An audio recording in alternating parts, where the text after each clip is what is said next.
mortal rise through 100 reincarnations. Hey, fanfic family. So glad to see you here again to continue this incredible adventure. As always, kindly remember, this story is 100% fiction, so don't go looking for dimensional portals in your closet. All rights to this fantastic novel belong to the original author. We're just your humble narrators of epic tales. Are you enjoying the fanfic? Show it by subscribing to our YouTube channel and dropping us a like. And if you're impatient for more exclusive content, our Patreon is your happy place. Chapter 51 The beauty rides a dragon away, her beauty fills the heart. Raising his gaze further upward, he could faintly discern a towering figure. Zhao Sheng dared not look any further. He immediately stood up, bowed deeply, and said with profound gratitude, "I will never forget your life-saving grace." Junior Zhao Sheng, may I ask your name, Senior? The question was a bit abrupt, but the person opposite him didn't mind, calmly replying, Ziyang Yukinghan. Zhao Sheng searched his memory but couldn't find Yukinghan's name among the Ziyang sect's Jindan true masters. When had the Ziyang sect gained a female Jindan cultivator? Memorizing the name, Zhao Sheng pondered his next words. But the female cultivator spoke first. "Did you cultivate the medicinal fields outside?" Zhao Sheng was startled by the words, then thought to himself, a sinister thought in his heart. He quickly straightened himself, instantly captivated by those clear, spring-like eyes. He didn't know what was wrong with him today, but he couldn't control his mind in her presence. It was as if she were imbued with some indescribable magic, drawing him in. Zhao Sheng immediately averted his gaze, not wanting to offend the person before him. It must be said that in all his past lives, Zhao Sheng had never seen a beauty as extraordinary and as unparalleled as Yukinghan, with such a unique appearance and incomparable temperament. To say her beauty was unparalleled wasn't the truth, but her unique aura was something he had only seen in 3 lifetimes, like a fairy banished to the mortal world. Zhao Sheng forced himself to suppress the thought and nodded respectfully, "Master Yu, it was indeed I who opened up the medicinal field." Yukinghan, upon hearing this, said bluntly, "Excellent. I'll take the jade blood treasure tree. What are your requests?" "Just ask," as expected, Zhao Sheng thought.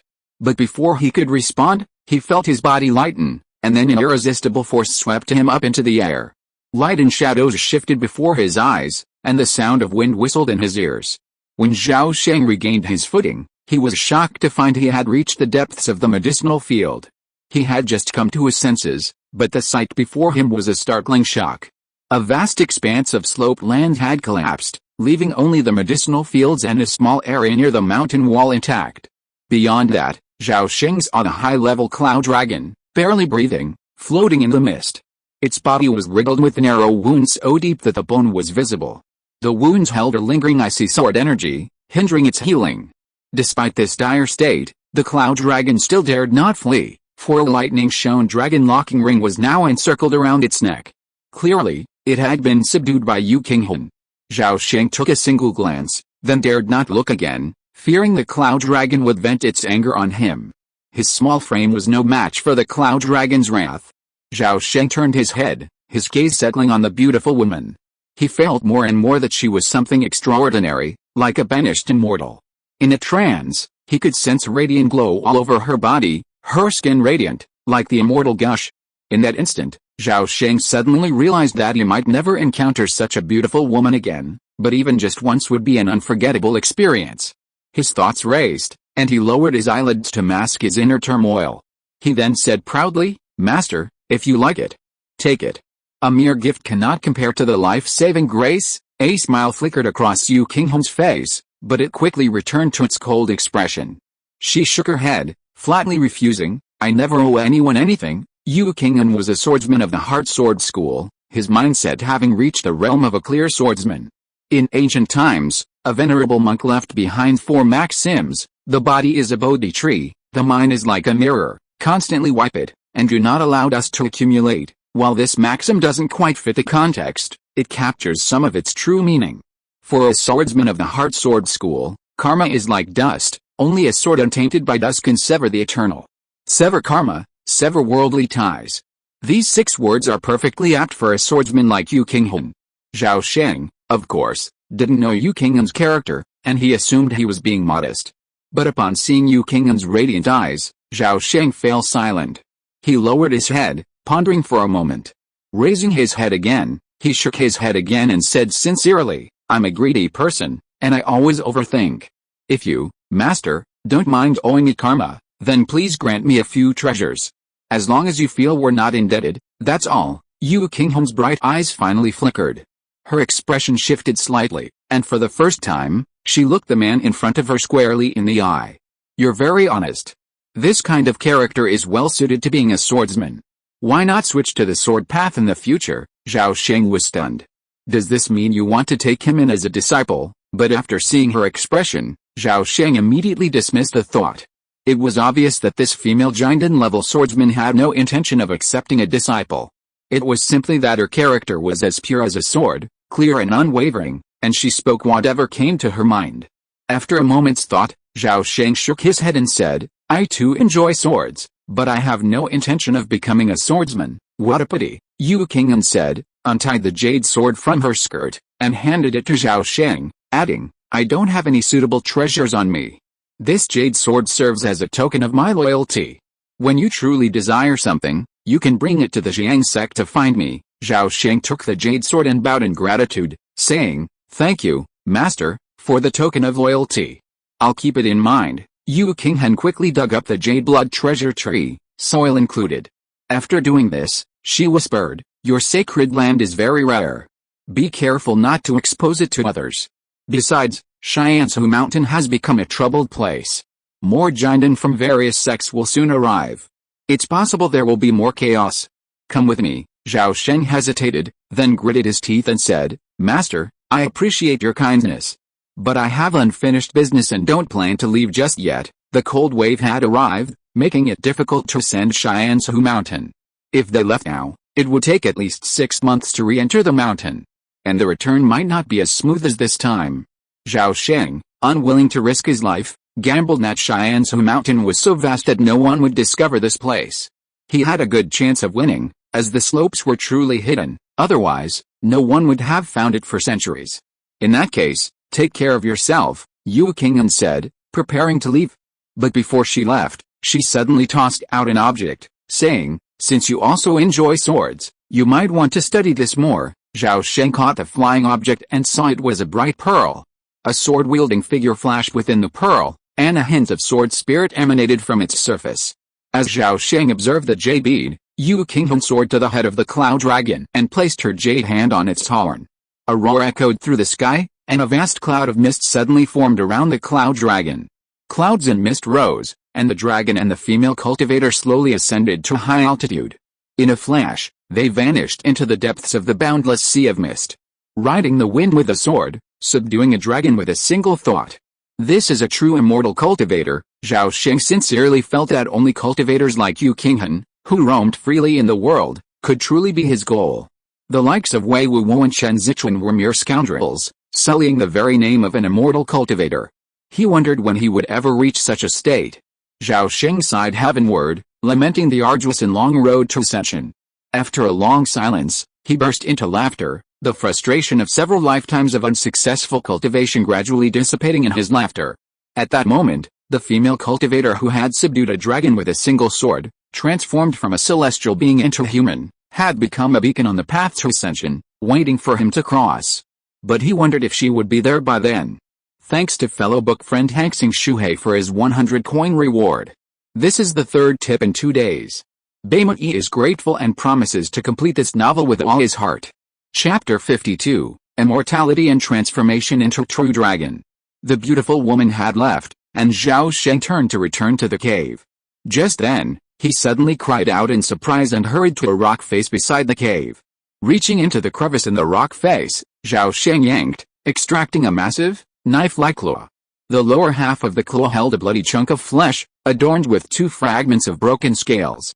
The upper half, however, was a single, knife-like claw half the height of a man.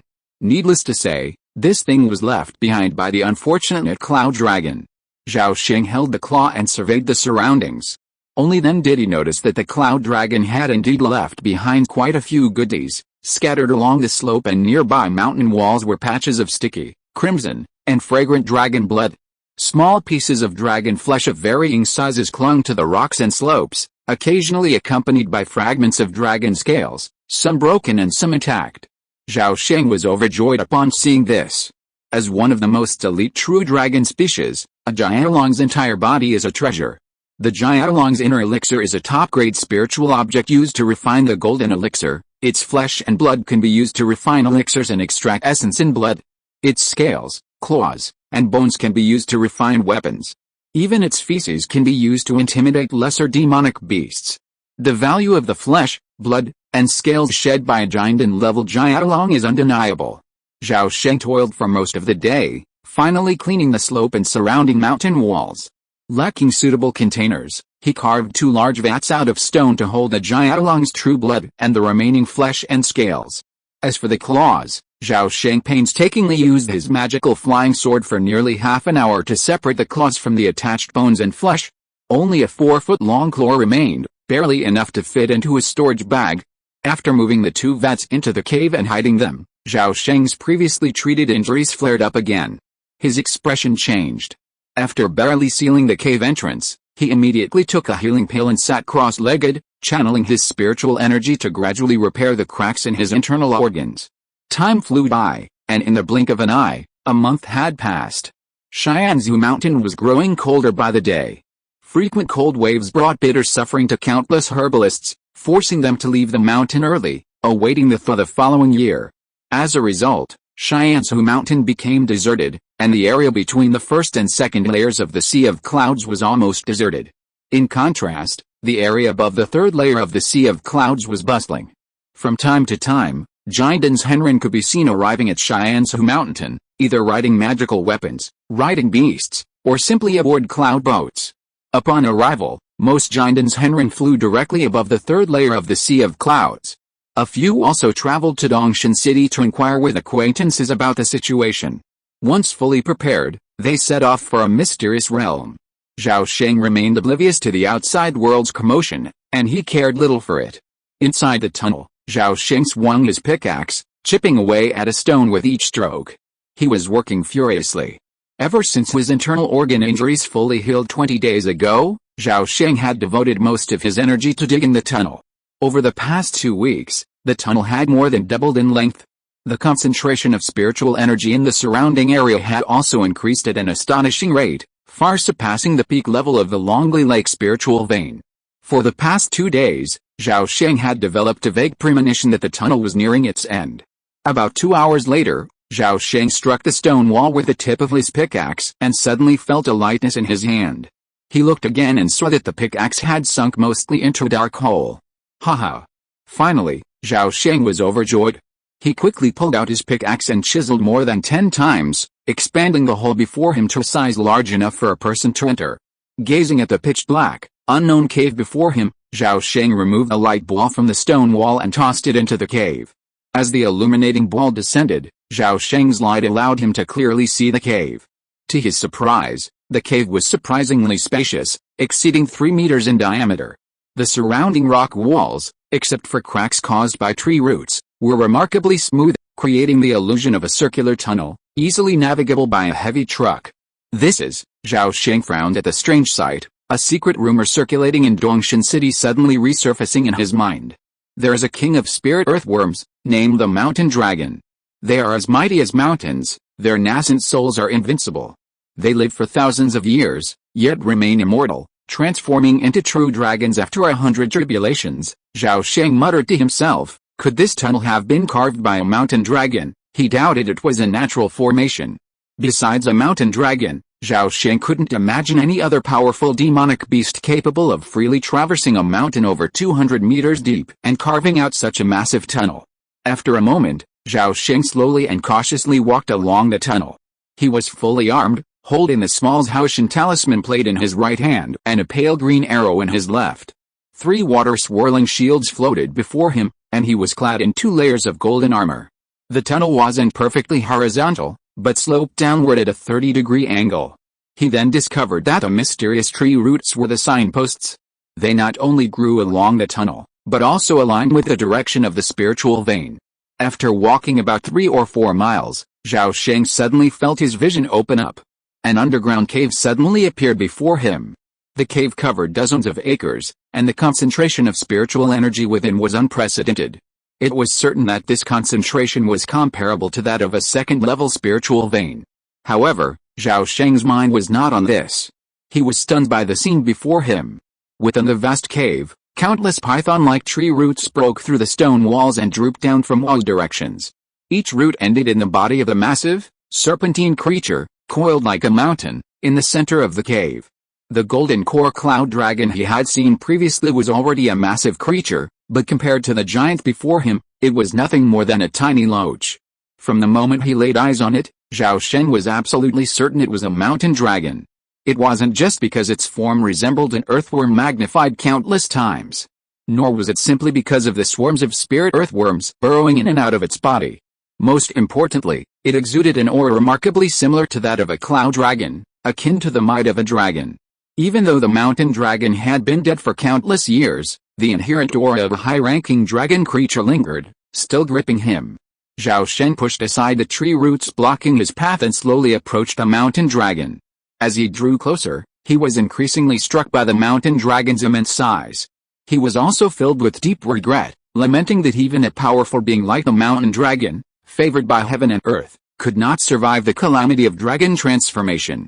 Live 10,000 years and still live, transform into true dragon after 100 calamities. Looking at the remains of the mountain dragon, now reduced to earth and stone, Zhao Sheng's expression was filled with regret. Finally, he murmured inaudibly, "In which calamity did you die?" Beimei is deeply grateful to his book friend, handsome fellow Jianjian FD, for his 1,500 coin tip. I have an old classmate named Jianjian, who is also very handsome and was the recognized school idol of our class. Chapter 53 Zao's and Bu. There's no calendar in the mountains, and the cold lasts forever.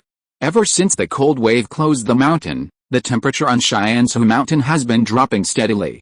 Ice shards often rain down from the foggy sea on the shady side, blown onto the mountain walls by the chilling wind. Over time, Shiansu mountain is now covered in a blanket of snow. Inside the Earth Dragon Cave, Zhao Sheng, sitting cross-legged, suddenly opened his eyes, a look of frustration. He hammered the remains of the mountain dragon behind him several times, then abruptly stood up. What's it like to enter a treasure trove and return empty-handed? He truly felt it now. The spiritual energy within the mountain dragon cave was clearly rich, but why? Why is it all earth element spiritual energy? Zhao Sheng shouted frantically. Being alone for so long inevitably leads to losing control of one's emotions. Furious, Zhao Sheng nearly lost control. He pulled a dragon claw knife from his storage bag and slashed at the remains of the mountain dragon. After venting his anger, Zhao Sheng sheathed his claw knife and stepped forward. Bending low, he gathered the chopped remains into a pile, then placed them in a nearby stone vat. Countless years later, the mountain dragon's remains had crumbled into earth and stone, drained of most of its spiritual essence.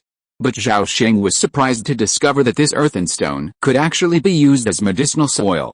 While inferior to medicinal mud, it was still comparable to spiritual soil. Therefore, Zhao Sheng, who had repeatedly failed in his cultivation, took on a part-time job as a herbalist, spending a considerable portion of his time in the fields, loosening the soil, watering, spreading the medicinal soil, relocating the spirit earthworms, everything he could think of. Otherwise, what else could he do? With a cold wave closing the mountains, and no cultivation possible, he had to find something to do. Drawing talismans? He'd thought, but his spiritual power wouldn't allow it. As for the few spiritual essence pills he'd saved before entering the mountains, he'd consumed them a month ago. But these hard times were finally coming to an end. Zhao Sheng calculated the days and realized the thaw wasn't far off. Half a month later, Zhao Sheng stood on a raised rock at the edge of the slope, watching the last shards of ice melt quietly in the mist. A smile finally broke out on his face. After sealing the cave in the mountain wall with rubble, Zhao Sheng immediately set out on his way out of the mountain. 20 days later, when he reappeared, he had already reached the gates of Dongshan City. Zhao Sheng was dressed in a dark blue Taoist robe, not a single wrinkle on it. He looked like a novice cultivator, completely unnoticed from Shiansu Mountain. Safeguarding was paramount. Zhao Sheng didn't want his attire and makeup to reveal any flaws to the discerning veterans of Dongshan City. After paying the city tax, Zhao Sheng entered Dongshan City without a hitch. Once past the gates, he was about to find a place to stay when a slovenly figure suddenly rushed forward and grabbed his arm. "Uncle, you're finally back. I was so scared. Thank you, ancestors, for your protection. Upon hearing this, Zhao Sheng immediately dispelled the magic in his palm. A closer look revealed that the person was Zhao Yongwu. Yongwu, I was just out for a while. What's wrong with you? Zhao Sheng asked, slightly surprised. Zhao Yongwu smiled wryly, looked around, and quickly whispered, Uncle, it's not convenient to talk here. Let's go home first. Yes, Zhao Sheng nodded and followed Zhao Yongwu towards the outer city of Dongshan. 7 days later, in a rented courtyard in the outer city of Dongshan. In a quiet room, Zhao Sheng opened his eyes and exhaled a long column of white air. The spiritual energy vortex within his body expanded again. He had just advanced to the 4th level of key refining. Zhao Sheng was surprised. He hadn't expected that the life and death experience in Xianzhu Mountain would allow him to break through the barrier between the 3rd and 4th levels of key refining. Although this hurdle was merely a minor stumbling block in the key refining stage, it would take a cultivator at most several years to break through. But remember that Zhao Sheng, possessing 4 spiritual roots, possessed inferior aptitude, and his cultivation speed was significantly slower than that of those with 3 spiritual roots. This breakthrough saved him at least 3 years. Zhao Sheng was overjoyed at this breakthrough, temporarily suppressing his worries about his family. 7 days ago, he learned from Zhao Yongwu that since the sale of Dongshan City's assets, the relationship between the 2 branches of the Zhao family, which had been gradually easing, had suddenly become strained. In particular, the 2nd branch, believing it had support within the Jiang sect, began to escalate its efforts, despite the opposition of the 1st branch. The 2nd branch's actions were ostensibly to renew the lease on Longley Lake, but who knew what their hidden agenda was? Seeing a conflict looming, both branches of the Zhao family realized the sudden importance of Zhao Sheng, the nominal head of the family, and just at this moment, Zhao Sheng had been away, leaving the 1st branch utterly anxious. If Zhao Sheng didn't return, how could they, under the guise of patriarch, stop the 2nd branch's foolish actions? However, the elders of the 1st branch had never considered that Zhao Sheng would obey their orders. Or even, would he return? Zhao Sheng already had an answer in mind, no, and he wouldn't interfere in the feud between the 2 branches. He knew that even if he returned, it wouldn't resolve the fundamental issue. A great man once said that to resolve a problem, one must distinguish between primary and secondary contradictions. Zhao Sheng understood perfectly well that the root causes of all the Zhao family's conflicts lay in 2 areas, the lack of a foundation establishment cultivator to lead the family, and the renewal of the lease on Longley Lake.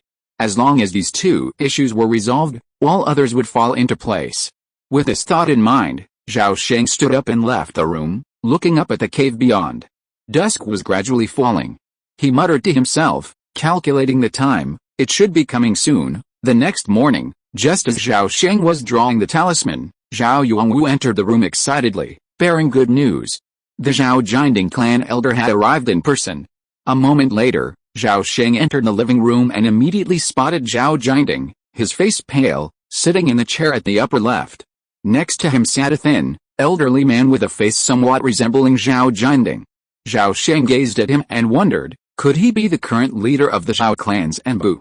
Zhao Sheng had learned from the demise of Fangayan Valley, understanding that all eggs should be kept in one basket. So, 2 years before his death, he personally established the Zhao clans and Bu. Entering the living room, Zhao Sheng greeted Zhao Jinding, who quickly introduced him to the elder. As expected, the elder was indeed the current Zhao clan and Bu leader, his real name Zhao Jinjian, a 9th-level key refining cultivator. After the 3 of them reseated themselves, Zhao Jinding's expression hardened, and he asked solemnly, Chong, you can speak now. Why did you insist on summoning Jinjian to Dongshan City? Don't you know his special status? Zhao Jinding spoke this way because Zhao Sheng had previously established a rule: once a clan member became an Anbu member, he would be independent of the clan, absolutely forbidden from interfering in family affairs, let alone wielding power. Zhao Sheng smiled, but offered no explanation. Instead, he pulled a jade box from his storage bag, pushed it toward Zhao Jinding, and gestured for him to open it. Meanwhile, Zhao Jinjian, sitting silently to the side, secretly observed Zhao Sheng. To say he wasn't interested in the Zhao family's youngest and most unique patriarch in 300 years would be a lie. Having wandered the world of immortal cultivation for decades, Zhao Jinjian had met countless people, but he had never met anyone as unique as the one before him. Though only a young man, his demeanor and manner were remarkably mature and composed.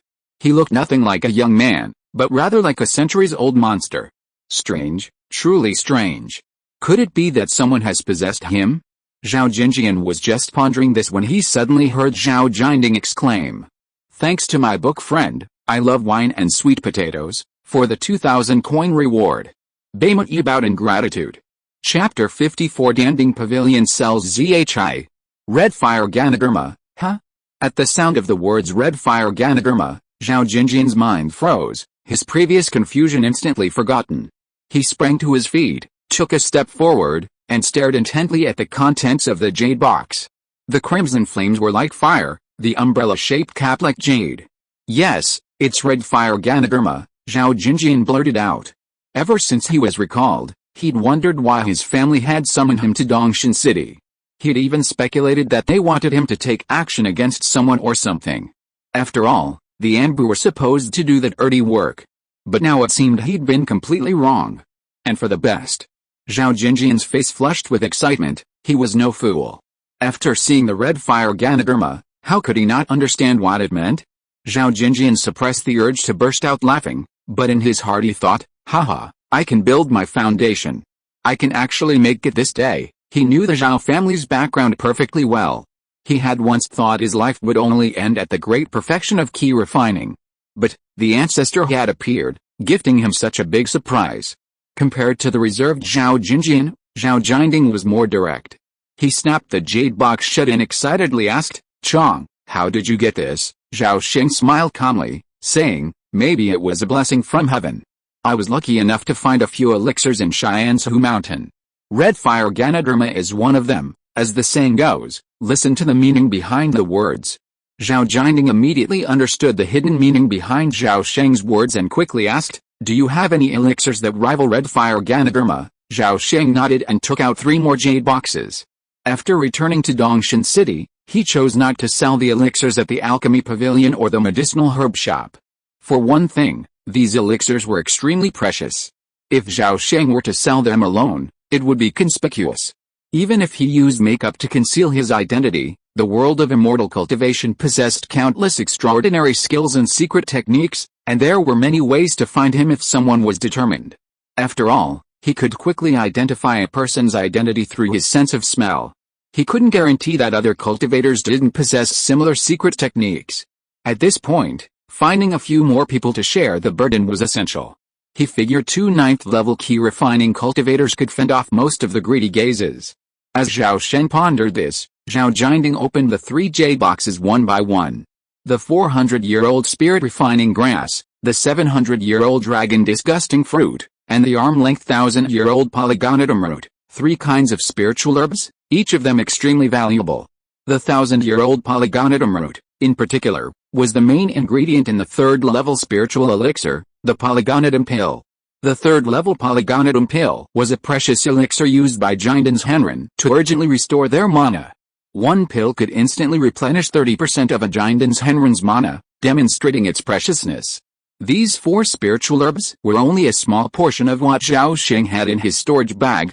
Zhao Sheng didn't plan to use the other spiritual herbs, such as the 2 Red Fire Ganoderma and the over 1.5-foot blood sword grass, just to name a few. As for when to act, that depended on how turmoil would escalate at Longli Lake and whether Zhao Jinjian could successfully complete his foundation cultivation in time. You know, the lease term is less than 5 years away. Zhao Sheng turned to look at the excited Zhao Jinjian and said, according to family hierarchy, I should call you 4th grandfather.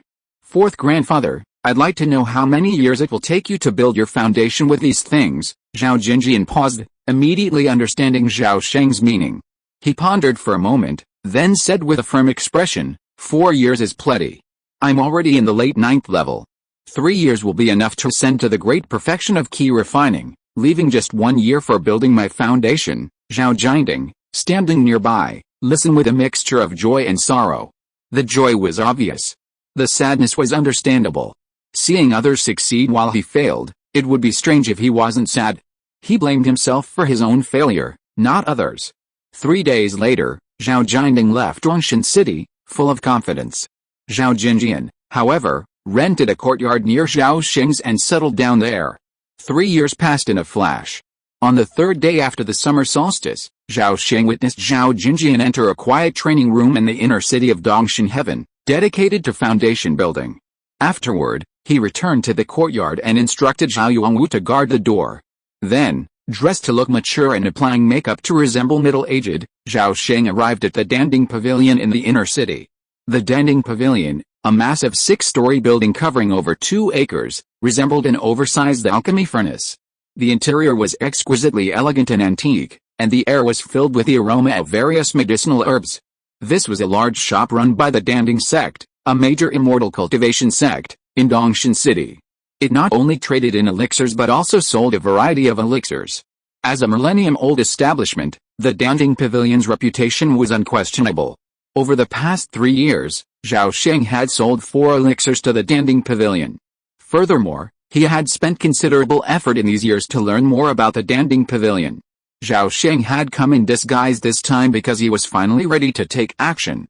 After entering the Danding Pavilion, Zhao Sheng approached a handsome waiter and asked, "I'm looking for your steward Liu. Please inform him." The waiter maintained a polite smile but said, "I'm sorry, steward Liu is not on the shop. If you'd like to buy elixirs or other items, please visit the trading room. Or you can consult me." Zhao Sheng flicked his wrist, and a bottle of Ling Yuan Dan appeared in his hand. He stepped closer and, with a flick of his finger, the Ling Yuan Dan slid smoothly into the waiter's sleeve. He whispered, "Could you please check if steward Liu has returned?" The waiter moved his sleeve, touched the bottle, and a sincere smile spread across his face. This time, he nodded and gestured, "Please wait a moment, dear guest." With that, the waiter turned and walked into the backyard of the Danding Pavilion. A moment later, his face beaming with joy, he quickly approached Zhao Sheng and said, "What a coincidence. Steward Liu has just returned. Please follow me." Zhao Sheng also smiled, "Yes. What a coincidence." A moment later, in an antique-style room, Zhao Sheng met Steward Liu. Steward Liu looked to be about 40, with a fair complexion and a well-proportioned figure. He wore a red robe embroidered with 2 bronze tripods with 3 legs and 6 handles. After the waiter left, the two of them sat down. Steward Liu spoke first, "Excuse me, distinguished guest, for your name." "What is the important matter that brings me here today?" Zhao Sheng replied, "My surname is Zhao, but my given name is Sheng. I'm here today to see you, Steward Liu, on a good cause." Steward Liu, his face curious, asked, "May I ask, fellow Taoist Zhao, what is so good about this good cause?" Zhao Sheng pulled a square jade box from his storage bag, opened the lid, and slid it before Steward Liu. He said, "I want to sell you a red fire Ganoderma." "Is that a good cause?" Steward Liu, worthy of his ancestry, showed only a hint of surprise when he saw the red fire Ganoderma before regaining his composure. He smiled, "It's just a red fire Ganoderma. How can it be considered a good cause?" Zhao Sheng smiled nonchalantly, "I said I was selling it, but I never said it had to be to you." Thanks to the book reviewer for the 200 coin reward. Baymat about in gratitude. If you are listening to this novel on a channel other than Fanfic World, it means it was downloaded and re-uploaded without effort. We warmly invite you to visit our channel, Fanfic World. There you will find the original version of this story and many other novels of various genres. We look forward to seeing you dive into a world of incredible novels. Chapter 55, Centennial Order. Manager Liu's expression changed upon hearing this, and he asked hurriedly, "What do you mean by that?" He then stared intently at Zhao Sheng. Zhao Sheng extended his right hand and gently patted the jade box, saying calmly, "If I sell it to you, would that be considered a good thing?" Manager Liu was startled at this, but his anger instantly turned to joy. He smiled and said, "Friend Zhao, what do you mean? I don't have a foundation establishment pill." Zhao Sheng smiled back, saying, "No foundation establishment pills needed, just an equivalent amount of elixir spirit stones will do. I simply wish to make friends with Manager Liu. As the saying goes, listen to the words and the meaning." Manager Liu was incredibly astute, immediately understanding the meaning. The man across from him clearly had something to ask of him. Reassured, he beamed, "Very good. Friend Zhao, I'm your friend. If you have any difficulties in the future, feel free to come to me." Zhao Sheng secretly praised the man's tact, but a flicker of hesitation suddenly crossed his face, and he hesitated several times, wanting to speak. Seeing this, Steward Liu asked, "Brother Zhao, are you truly facing some difficulty? Why not share it with me?" Seeing the other party's tacit cooperation, Zhao Sheng couldn't help but show gratitude, and then he revealed his true purpose. "To be honest, Brother Liu, my family has grown so large that our current residence is almost full. We're worried about finding a new spiritual land. Brother Liu, you're from the Danding sect and are well informed. Have you heard of any spiritual land for rent?" Steward Liu was shocked by this, secretly amazed at the other party's well-informed knowledge. 2 months ago, word had indeed spread from the sect's elders' hall that a small auction would be held to lease out several vacant spiritual veins. However, this auction was merely a formality. Long before that, those spiritual veins had already been secretly relocated. Zhao Sheng's sudden intervention was tantamount to snatching food from a tiger's mouth. Thinking of this, Manager Liu secretly shook his head and was about to say he had never heard of it. Just as he was about to speak, he saw Zhao Sheng playing with a red fire Ganoderma with a half-smile. His expression froze, and he hesitated. Looking at the red fire Ganoderma before him, Manager Liu became more and more jealous. Even though he came from a large family with several golden core ancestors, the larger the family, the more intense the competition. Although he was from a legitimate family, it was not easy to obtain a foundation establishment pill. This red fire Ganoderma in the hands of an outsider could only be exchanged for one foundation establishment pill. If it fell into his hands, he could go back and ask the elders of the family to refine it in a furnace, and make a net profit of at least several foundation establishment pills. Well, even if he offended those relatives, so what? How could the Liu family, the great Danding family, be afraid of a few poor small families? After making up his mind, Manager Liu immediately said, "To be honest, my sect is planning to give away a few centennial tokens soon." "You've found the right person, brother," Zhao Sheng thought to himself. "I'm looking for you. I've already spent hundreds of spirit stones on this." As Manager Liu finished speaking, Zhao Sheng immediately exclaimed, "Really? That's great. May I ask, Brother Liu, how can I obtain a centennial token?" Manager Liu glanced at the red fire Ganoderma without commenting. Zhao Sheng understood and said generously, "Brother Liu, don't worry.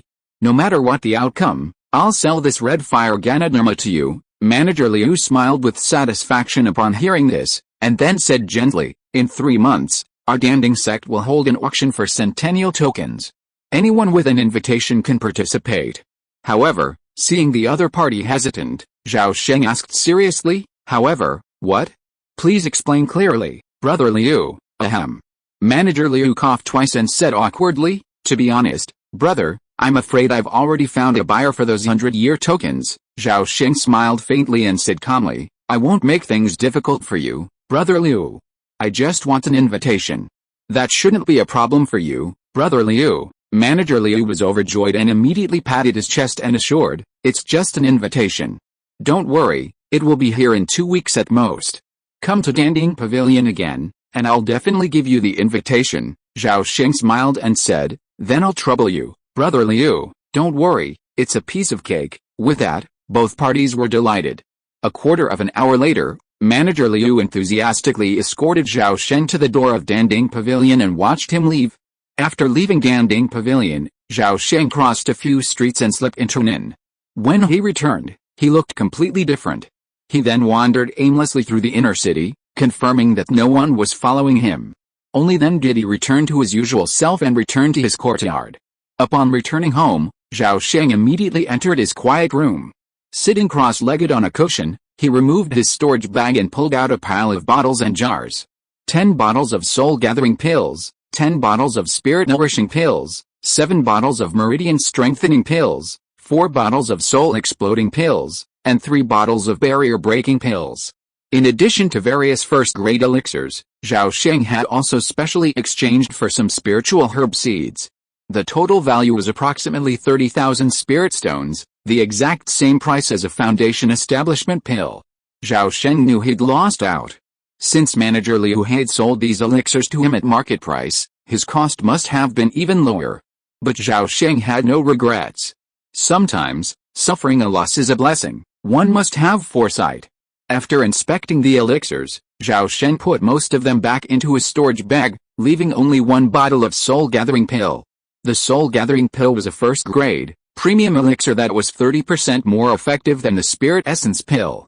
As a useless with 4 spiritual roots, Zhao Sheng was destined to become a drug-addled player if he wanted to build his foundation. After taking a spirit-gathering pill, Zhao Sheng closed his eyes and sat cross-legged, concentrating his mind. Countless colorful spiritual energy particles soon appeared in the air. As the spirit-gathering pill's effects took effect, the spiritual energy vortex within Zhao Sheng's Danshan suddenly accelerated by 3 times, drawing countless spiritual energy particles into the vortex at a faster rate than before. Correspondingly, the subsequent purification and refining processes also accelerated significantly. Zhao Sheng estimated that with the help of the spirit-gathering pill, breaking through to the 5th level of key refining, which used to take at least 8 years, would now only take 5 to 6. Saving at least 2 years, this was a significant bargain. Excited by the prospect, Zhao Sheng practiced for 3 full days and nights, until his energy could no longer sustain him. He emerged from his meditation room, climbed into bed, and quickly fell into deep sleep. 7 days later, in a quiet room, Zhao Sheng sat cross-legged on a cushion, an ancient scroll spread out on the floor before him. The left page was covered in dense, tiny handwriting, while the right displayed a complex and intricate arrangement of talismans. The talisman Zhao Sheng was examining was a 2nd-level true talisman described in the Yuxia Talisman Sutra, called Phantom Escape. The Phantom Escape talisman is a type of water-based talisman and also a type of escape talisman. In the world of immortal cultivation, escape talismans, specialized for life-saving purposes, are often several times more expensive than other talismans. However, this also translates to being the most difficult type of talisman to draw. Thanks to the bug friend Ingai Renren Jutsu for the 1500 coin tip. Baimui expresses his gratitude. Chapter 56 Fairy Zixa is my beloved. After observing for a long moment, Zhao Sheng suddenly snapped the talisman scripture shut. With a complex expression, he sighed and said, why are 2nd-level talismans so difficult? Since leaving Xianzhou Mountain, Zhao Sheng had been studying how to draw the Phantom Escape talisman. 3 years had passed since then. He considered himself to have an incomparable understanding of the technique. From the opening of the 81 spiritual acupoints to the beginning and ending strokes of the talisman, he had mastered it completely. Even his limited spiritual power, aided by the explosive spirit pill, was sufficient to complete the Phantom Escape talisman. However, over the past 3 years, he had attempted at least 100 times, yet had failed once. He hadn't understood the problem until recently, at a gathering of talisman practitioners, when a sudden enlightenment struck him. This energy is pure and unadulterated, possessing its own unique spirit. It can be used as a talisman. Zhao Sheng held the rolled-up talisman scripture in his hand, tapping his forehead with it, muttering to himself with a gloomy expression. Over the years, he'd relied on his natural talent to achieve unparalleled success in talisman drawing, so much so that he'd gradually become so focused on technique that he'd nearly forgotten the crucial element of talisman drawing, divine intention. Though he'd come to his senses, he remained powerless against the 2nd-level Phantom Escape talisman. His mental energy wasn't sufficient to construct the divine intention of a 2nd-level talisman. The reason a 2nd-level talisman is called 2nd level isn't simply because it's many times more powerful than a 1st-level one. It also implies that only those at the foundation establishment stage or higher can draw such talismans. After a while, Zhao Sheng put away the Jade Void talisman scripture, stood up, and left the quiet room. Upon emerging from the room, Zhao Sheng suddenly spotted a talisman crane circling above the courtyard. His eyes lit up, and he extended a hand, emitting a stream of spiritual energy to draw the crane down. Sensing the spiritual energy's imprint, the crane immediately flew into Zhao Sheng's hands. Zhao Sheng opened the talisman and took a look. It read, "Tomorrow at 3 p.m., I respectfully invite fellow Taoist Zhao to a small gathering of talismans. The venue will be at the Jingchang courtyard of the Treasure Talisman Square in Dongshan City." At the bottom of the inscription was a signature in the shape of a Tai Chi symbol. Zhao Sheng couldn't help but smile upon seeing it. Whatever I wish for comes true. I wonder if old man Z will come tomorrow. As he spoke, he left a trace of spiritual energy on the talisman paper and then folded the crane back in place. After infusing it with spiritual energy and gently sending it forth, the crane flapped its wings and took flight, quickly soaring over the wall and returning to its destination. The next day at 3 p.m., at the Treasure Talisman Square in Dongshan City, Zhao Sheng, wearing a new talisman robe, slowly approached an exquisite courtyard.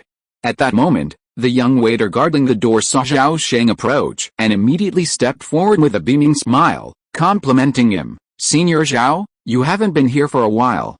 My grandfather's been talking about you a lot lately. He'll surely be delighted to have you here today, Mr. Wei.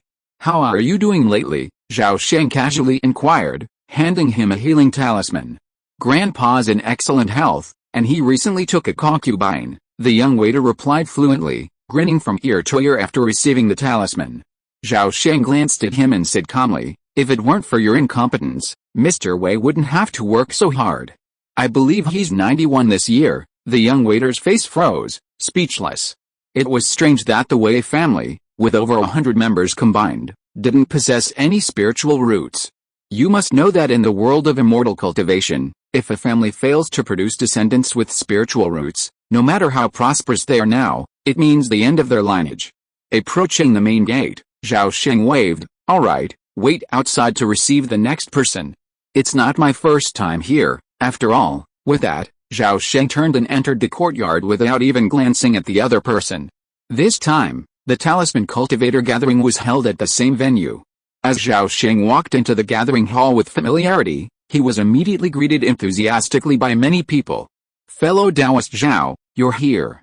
How many invisibility talismans did you bring this time? I'd like to buy a few for self-defense." Brother Zhao, you look so much more energetic in a while. It seems your cultivation has improved. By the way, that water-spinning shield talisman from last time was so effective. I'd like to order a larger batch this time." "Brother Zhao, I have a top-quality talisman pen. It's only 200 spirit stones, and I'll give you a bottle of spirit ink." "Fellow Taoist Zhao, do you want a wife?" Zhao Sheng deftly addressed his fellow Taoists, repeatedly declining offers of a woman. After sending them away, Zhao Sheng looked around the hall and saw a crowd gathered in one corner. In the middle of the group, an old man with a youthful face, white hair, and a tortoise-backed crane figure was speaking excitedly to the group. Zhao Sheng smiled as he saw this, then walked to the edge of the crowd and listened quietly. "I'm not bragging, but Fairy Zixa is unparalleled in her beauty and grace. But most importantly, do you know what it is?" "What is it?" everyone, knowing Old Man Z's temperament, asked in a flattering tone. After glancing around, Old Man Z said proudly, "She was born with a white tiger." "Got it. Oh, I heard the white tiger is unlucky. We have to get a lower price this time, right? What if she's afflicted? We'll be in trouble." "Brother Zhu, that makes sense. 100 spirit stones is indeed expensive. How about 50? Seeing everyone unanimously trying to lower the price, Old Man Z flew into a rage, shouting, "Buy it or not. You can't take advantage of me. Unless I'm dead." Just then, a voice came from the outside of the crowd, "Senior Z, I'll buy Fairy Zixa." Old Man Z's anger faded into joy, and he turned to look at Zhao Sheng, who had entered the crowd from outside. He couldn't help but bow, saying, "Who am I?" "It's you, boy. You heard me right. This aphrodisiac talisman of mine wasn't easy to create. It requires 100 spirit stones," Zhao Sheng said seriously. 100 spirit stones is no less. "And I don't just want the Zixa fairy. I want all your previous drawings of the Jinghong fairy, the dragon girl, the nine-tailed fox lady, and so on." Old Man Z was overjoyed. He grabbed Zhao Sheng's arm and walked out. As he walked, he kept muttering, "You're a real connoisseur. These are all my favorites." In a corner of the hall, Old Man Z released his hand and asked seriously, "Are you really going to buy them?" "All 9, Zhao Sheng nodded and said, "I'll take them all, but no need to refuse." "Just tell me what you want," Old Man Z interrupted him. As the saying goes, old people are wise, and ghosts are smart.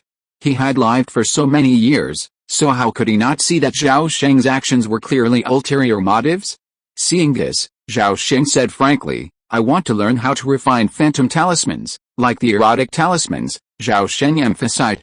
"No," Old Man Z flatly refused. "Fairy Zixa and the others are my beloved." Just when Zhao Sheng thought he had failed, Old Man Z took a breath and blurted out a few more words, "It costs more." Chapter 57 Killing.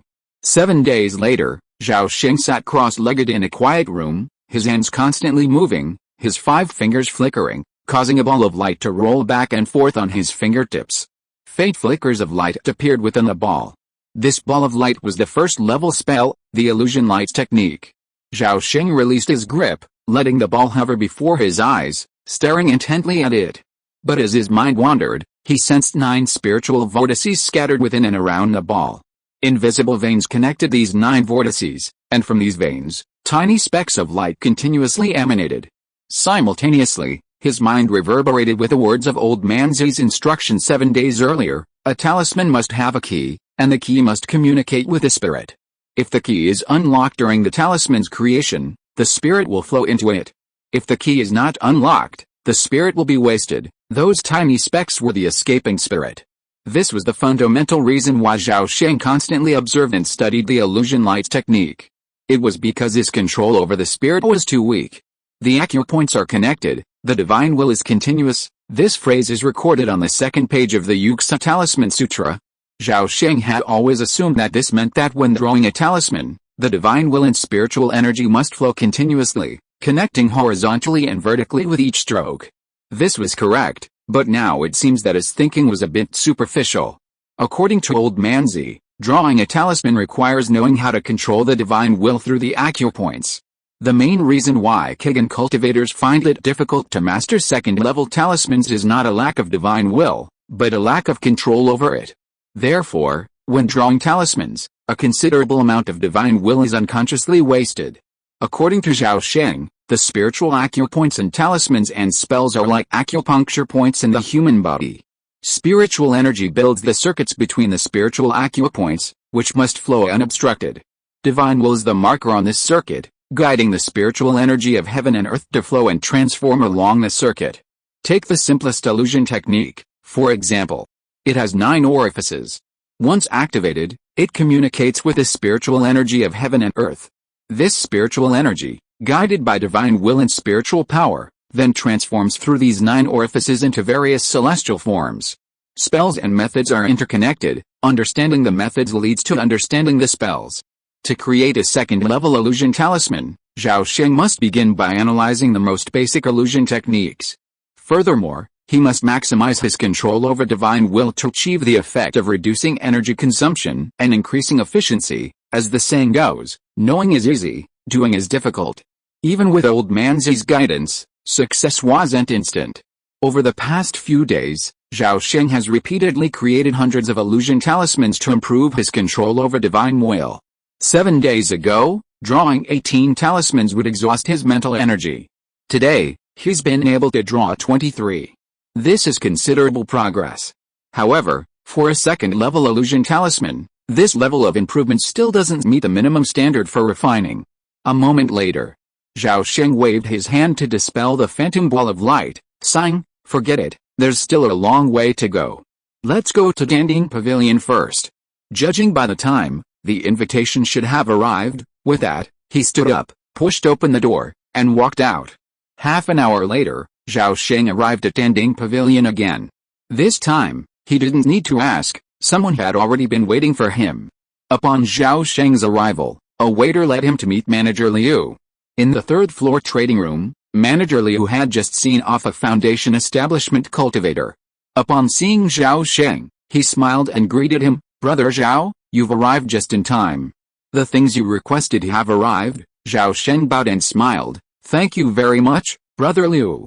Without you, I wouldn't have had this opportunity." Manager Liu felt deeply comforted. Although he knew Zhao Sheng's words were merely flattery, everyone appreciates good words, and he was no exception. After exchanging a few pleasantries, Steward Liu quickly retrieved a dark green scroll, its surface emitting a medicinal aroma, from his storage bag and handed it to Zhao Sheng. He also handed over a thin booklet. Zhao Sheng took both items, looked at the booklet, and asked in confusion, "Brother Liu, what is this?" Steward Liu smiled and whispered mysteriously, "Go back and take a good look at this booklet. It contains an overview of the spiritual veins being auctioned. It also contains information on some immortal cultivation families, all of whom are your competitors." Zhao Sheng's eyes flashed with a glint, and he immediately bowed, saying, "Brother Liu, this is very thoughtful. I will always remember this kindness.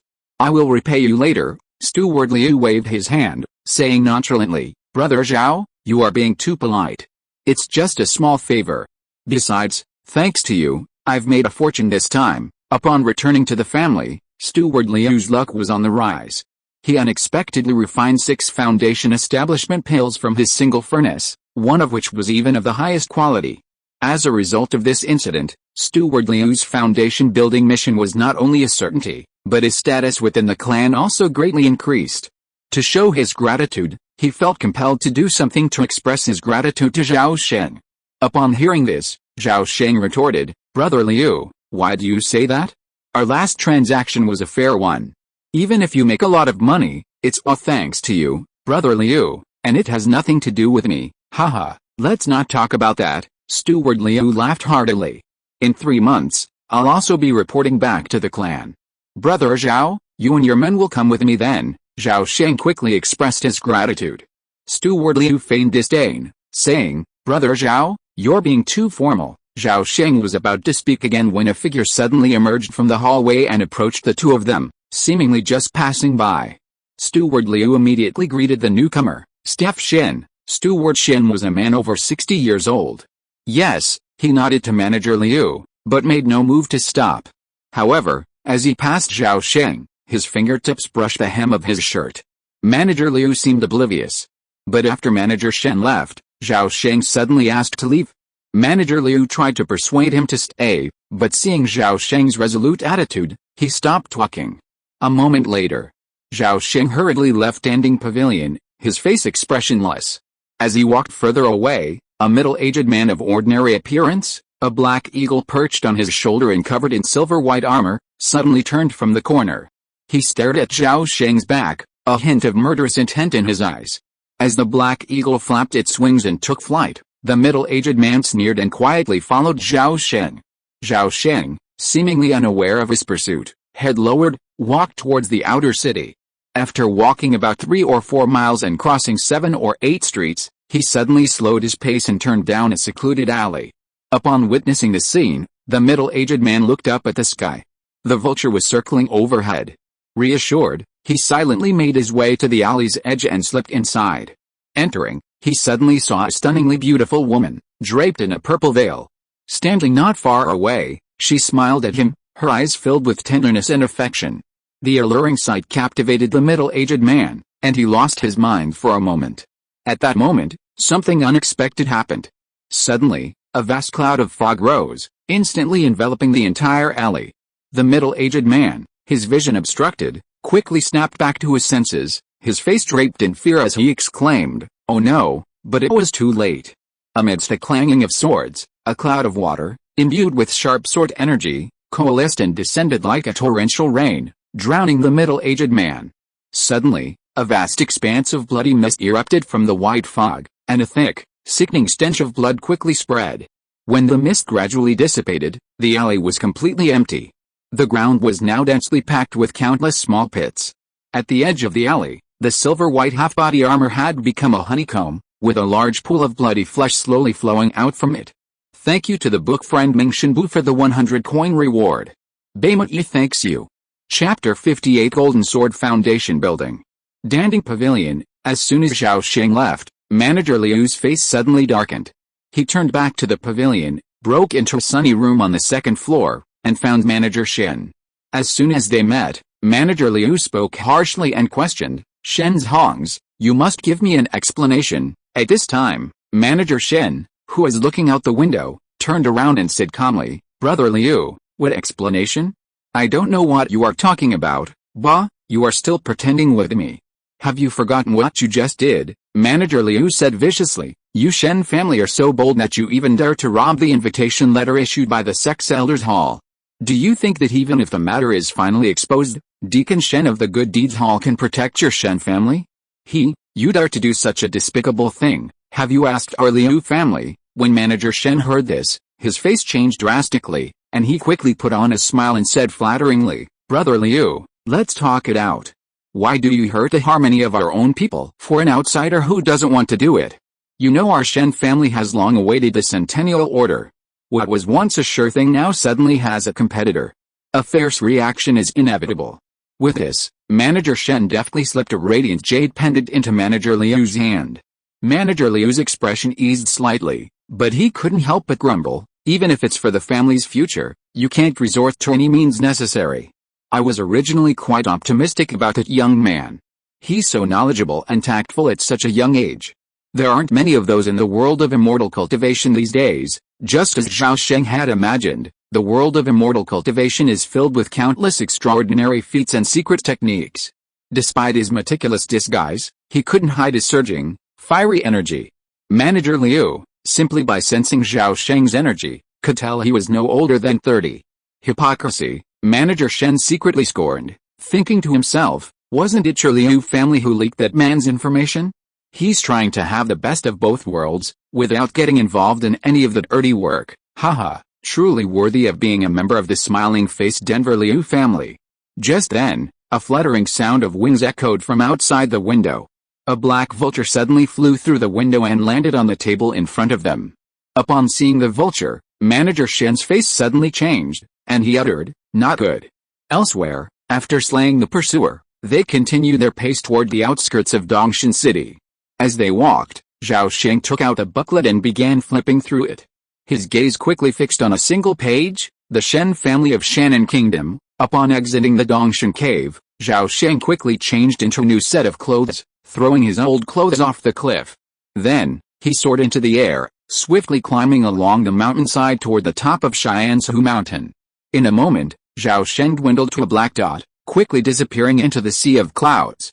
20 days later, the Slope Medicinal Herb Garden finally welcomed its new owner. 3 years had passed, and Zhao Sheng noticed that the sloped field seemed unchanged from 3 years ago. But the medicinal herbs in the fields were even more thriving. He also saw spirit earthworms of varying sizes, their bodies covered in golden rings, munching away at the soil in the medicinal fields, excreting grains of fresh spiritual soil as they ate. Zhao Sheng's purpose in returning to the slope was to see these adorable and hard-working creatures. They were Zhao Sheng's greatest asset in obtaining the 100-year token from the Danding sect. Due to the urgency of the situation, everything was rushed together. Zhao Sheng didn't linger on the slope for long. He descended to the mountain dragon cave and transferred a nest of spirit earthworms from the mountain dragon's remains into his spirit insect bag. He then placed a cloud dragon's flesh, blood, and scales, which had been left untouched 3 years earlier, into a new storage bag. Because of the ice, even after 3 years, the cloud dragon's flesh and blood remained as fresh as ever. After completing these actions, Zhao Sheng looked back at the mountain-like remains of the mountain dragon and hesitated for a moment. Ultimately, he left without doing anything. Another month passed, and Zhao Sheng, looking pale, walked into his rented courtyard. Zhao Yongwu was startled upon seeing Zhao Sheng staggering. He rushed forward to steady him. Anxiously, he asked, "Uncle, are you injured?" Zhao Sheng waved his hand. "I'm fine. Go get some basins of water. I need to shower and change clothes." Although he claimed to be fine, a strong stench of blood emanated from his mouth and nose as he spoke. Zhao Yongwu's concern grew, but he dared not disobey Zhao Sheng. He responded and immediately turned and ran to the backyard. For the next 2 weeks, Zhao Sheng remained at home recuperating, continuing his research on the Phantom Escape Talisman. He instructed Zhao Yongwu to wait outside Zhao Jinjian's retreat. If Zhao Jinjian hadn't emerged before departure, Zhao Sheng might have to travel to the Danding sect alone. Unfortunately, without this crucial helper, Zhao Sheng's chances of winning the 100-year order had further decreased. With 3 days left before departure, Zhao Sheng, having recovered from his injuries, could no longer sit still and personally arrived outside the cave to wait. 3 days, 2 days, and finally the last day. Just as Zhao Sheng was about to give up, the cave's gates suddenly opened slowly near dusk, and Zhao Jinjian emerged. His hair was covered in silver, his face wrinkled, and he looked significantly older than before his retreat. Failure? Zhao Sheng's expression faltered at first, but then his worry gave way to joy. No, success. At that moment, the powerful aura emanating from Zhao Jinjian rivaled that of a Foundation establishment cultivator. However, looking at Zhao Jinjian's aged face, Zhao Sheng felt a heavy heart. He knew Zhao Jinjian had paid a heavy price to achieve his Foundation establishment goal. Marrow Burning Technique. A secret magical technique that increases the success rate of Foundation establishment by burning one's lifespan. Once activated, it cannot be stopped. Unless the Foundation establishment is successful, there is only one outcome: death by exhaustion. Zhao Sheng had to admit that greenhouse flowers are far less resilient than wildflowers. Although both were trying to establish their own foundation, The two Zhao family elders lacked Zhao Jinjian's unwavering determination to succeed. At this moment, Zhao Jinjian approached Zhao Sheng, smiled faintly, and said, "Thank you for fulfilling your mission." Zhao Sheng's eyes welled up at this, and he was secretly moved. After all, if the burning marrow technique fails, one will die, and even if one succeeds in building a foundation, the lost lifespan cannot be recovered. In other words, Zhao Jinjian's lifespan is significantly shorter than that of other foundation establishment cultivators. At this point, any words of praise would be superfluous. Zhao Sheng pondered for a long time, then finally said, "Thank you for your hard work. I'm sure our ancestors would be extremely pleased to see the family gain a new foundation establishment cultivator." At this moment, Zhao Jinjian's expression remained calm, not a single word mentioned about the burning marrow technique. He gazed at the young patriarch before him with deep admiration, and said gently, "Chong, without your help, I wouldn't be where I am today." "Thank you." Zhao Jinjian's words of thanks seemed casual, but behind them lay a firm commitment. Zhao Sheng suddenly smiled after hearing these words of thanks. He knew the family's affairs were secure. Thanks to fellow reader Shiguan Qju for the 1000 coin tip. Thanks to fellow reader 201904170929441234 for the 500 coin tip. Thanks to fellow reader MXS for the 100 coin tip. Thanks to fellow reader Dushapinjian for the 100 coin tip. Baimai has received all 4 of your kindnesses and expresses her gratitude once again. Chapter 59, Moving Mountains and Seas to Reach the Sky. It was early morning, and the mist had yet to dissipate. Cultivators were already arriving at the Cloud Boat Wharf beneath the Dongshan Cave on Xianshu Mountain. The Cloud Boat Wharf was a vast expanse covering 1,000 acres, its pavement constructed entirely of fine steel, capable of withstanding immense pressure. The cultivators arriving today were all passengers. They were to embark on the Horn Sects Banayu Cloud Boat, bound for various realms within the world of cultivation. Zhao Sheng and Zhao Jinjian were among the passengers. They had arrived early and waited silently. Looking at the young Zhao Sheng beside him, Zhao Jinjian was filled with emotion and profound shock. He hadn't expected the youngest patriarch in the Zhao family's history to be so formidable. His formidability was beyond his wildest dreams. Even now, he couldn't help but recall his stunned expression the night before when he was told he would be participating in the auction of the Centennial Order at the Danding sect. What a disgrace! Zhao Jinjian felt a wave of shame at the thought. But he quickly regained his composure. With such a gifted patriarch leading the family, the future was bright. Zhao Sheng, however, didn't care what Zhao Jinjian was thinking. He was now reasoning over and over again, predicting the various possible scenarios and contingencies they might encounter upon arriving at the Danding sect. The auction of the Centennial token hinged on the Zhao family's fortune for centuries to come, and no carelessness was tolerated. Time passed, and more cultivators arrived at Yunzhao Wharf. As the sun crested, someone suddenly shouted, "They're coming! They're coming!" A commotion erupted on the dock, and everyone looked up at the sky. Zhao Sheng, too, placed his right hand between his eyebrows, gazing upward at the sea of clouds and a heavenly gang. Then, thousands of feet above, a black dot appeared behind the white clouds. Soon, the black dot grew larger, pushing the surrounding clouds apart. Hidden in the white clouds, a massive, pitch-black ship slowly emerged from the sea of clouds, resembling the belly of a gigantic beast. 7 or 8 breaths later, Banayu Yunzhao had quietly descended from the 1,000-foot-high sky onto Yunzhao Wharf. At this moment, the Banayu cloud boat finally revealed its full appearance. Huge. Truly enormous. The cloud boat dock occupied over 1,000 acres, yet a single Banayu cloud boat occupied 1/10 of that area. The Banayu cloud boat was approximately 200 feet long, and its height from the lowest deck to the bottom exceeded 20 feet. Furthermore, the decks contained 9 stories, with the highest estimated to be nearly 50 feet above the ground. It was less a means of transport and more like a flying city, freely moving through the air. Zhao Sheng had heard that the Horn sect possessed 10 massive flying boats of the Banayu cloud boat's caliber. Furthermore, above the Banayu cloud boat, 2 even more terrifying beings, the Fuhei and Tongshan, were even more powerful. Legend has it that the Horn sect's main gate wasn't located on the surface of the Zhuoxin realm, but rather on a Tongshan-class giant flying boat.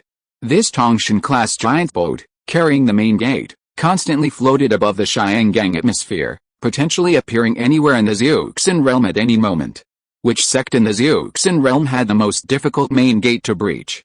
Everyone might have their own reasons, but whose mountain gate is the hardest to find? The Horn sect claims second place, with only the Dizeng sect daring to claim first place. Throughout history, the Xianzhu realm has suffered repeated disasters, and the top 10 factions in the world of immortal cultivation have almost completely changed. Yet, the Horn sect has remained resilient, remaining at the pinnacle of the world. Much of the credit for this is owed to the Tongshan giant boat. As Zhao Sheng recalled the rumors about the Horn sect, the two of them blended in with the crowd and quickly boarded the Banyu giant boat. Tickets on the Banyu cloud boat are charged by distance, 1 spirit stone per 1,000 miles. Food and lodging are separate. If you can't bear to part with the spirit stones, you can stay on deck, they don't charge. For better accommodations, there are various price tiers available, ranging from the Pigeon House for 2 spirit stones a day to the Juxiao Cloud Palace for 10,000. Dongshan City is over 20,000 miles away from the Danding Sect's mountain gate. The journey seemed long, but assuming the Banyu Yunzhao didn't stop, it could be covered in a day and a night.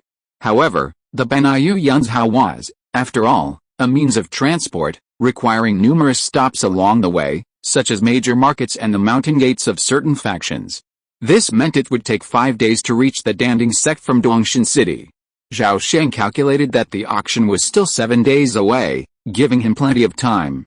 An hour later, a film of white light suddenly appeared on the Banyu Yunzhao's surface. Then, it silently rose from the ground and soared into the sky. In just a minute, the Banyu Yunzhao had penetrated the sea of clouds and ascended 10,000 feet into the sky. Immediately, the Banyu Yunzhao's surface shone with a radiant glow, and countless mysterious runes appeared on the film covering its entire hull. In a flash, the Banyu Yunzhao shattered the Xiangang atmosphere and sped towards the horizon at lightning speed, leaving behind a long trail of clouds. Talk is long, talk is short. 5 days flew by. At noon, the sun shone brightly as the Banyu cloud boat slowly descended from the sky, finally landing at the Danding sect's dedicated dock. A quarter of an hour later, Zhao Sheng and Zhao Jinjian disembarked. As planned, they would first seek shelter in Jiuding Market. The market was located next to the Yunzhao dock. Jiuding Market, in turn, lay 200 miles west of the Danding sect's main gate. For a Jindan's Henren, this distance was practically within reach, allowing them to easily make 10 trips back and forth in a single day. Therefore, Jiuding Market was built right under the Danding sect's nose, clearly demonstrating its exceptional security. Just as Jiuding Market served the Danding sect, the major sects of the immortal cultivation world also had similar markets. According to mortal legends, the main gates of immortal cultivation sects were often located in remote corners of towering mountains, rarely visited. In reality, quite the opposite is true. Most sects in the world of immortal cultivation often have their mountain gates and headquarters located in the most prosperous and bustling areas of their respective realms. This fact profoundly overturns the common stereotype of the immortal world. When Zhao Sheng first learned this, he was stunned for a long time. It wasn't until he actually interacted with immortal cultivators that he suddenly realized, they're human too. Half a minute later, Zhao Sheng and his companion followed the crowd into Jiuding Market. They quickly found an inn and checked into 2 guest rooms. After closing the door, Zhao Sheng removed a long wooden box from his storage bag, placed it on the table, and motioned for Zhao Jinjian to open it. Curious, Zhao Jinjian opened the box and saw a 4-foot-long, silver-white claw with a metallic sheen. Huh? What's this? Zhao Jinjian exclaimed in surprise, quickly reaching out to pick up the claw and examine it closely.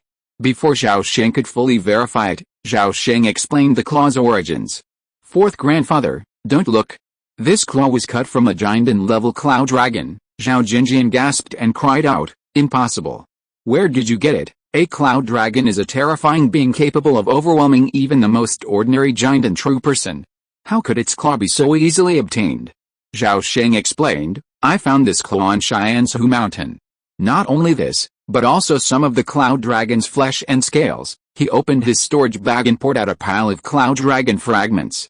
Looking at the vibrant, intimidating flesh and blood on the table, along with the wash basin-sized pieces of silver-white scales, Zhao Jinjian swallowed hard, his heart pounding. This was actually real. Thanks to the bug friend, drinking alone drunk, for the 1,500 coin reward. Thanks to bookfriend 20210714210828339 for the 100 coin reward. Baima E has received your kindness and expresses his gratitude again. Chapter 60, Cloud Robe and the Conspiracy Emerge. For a moment, Zhao Jinjian couldn't help but wonder, if I refined this claw into a magical weapon, it would at least be a mid-grade spiritual weapon. A mid-grade spiritual weapon would be more than enough to exchange for a foundation establishment pill. Furthermore, the scales could be refined into a spiritual grade armor shield. And the flesh of the cloud dragon is also a great tonic. If I used it to feed the spirit carb, Zhao Sheng, noticing Zhao Jinjian's loss of composure, coughed. Zhao Jinjian suddenly snapped awake and quickly asked, Chong, while these treasures are valuable, they're far from enough to buy a centenary token. Zhao Sheng nodded, I know that, but I never said I'd exchange them for a centenary token. Seeing Zhao Jinjian's puzzled expression, Zhao Sheng smiled and said, these treasures are for you. A foundation establishment cultivator without two competent spiritual weapons would be ridiculed by his fellow cultivators. Furthermore, we're likely to encounter unexpected situations. To be on the safe side, it's best to maximize our strength. For me, Zhao Jinjian was surprised and delighted after hearing this.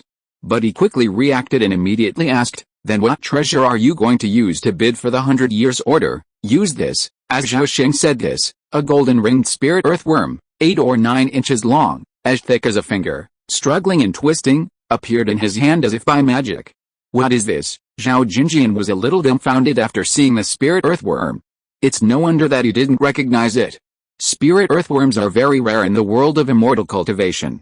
Except for the occasional sighting in the spirit medicine gardens of large forces such as the Danding sect, there are almost no traces of spirit earthworms in other places. Zhao Sheng explained, this thing is called a spirit earthworm. Its excrement is called spirit soil, which is the most fertile spirit soil. When Zhao Jinjian heard the word spirit soil, he suddenly realized it and quickly recalled his fragmentary memories about spirit earthworms.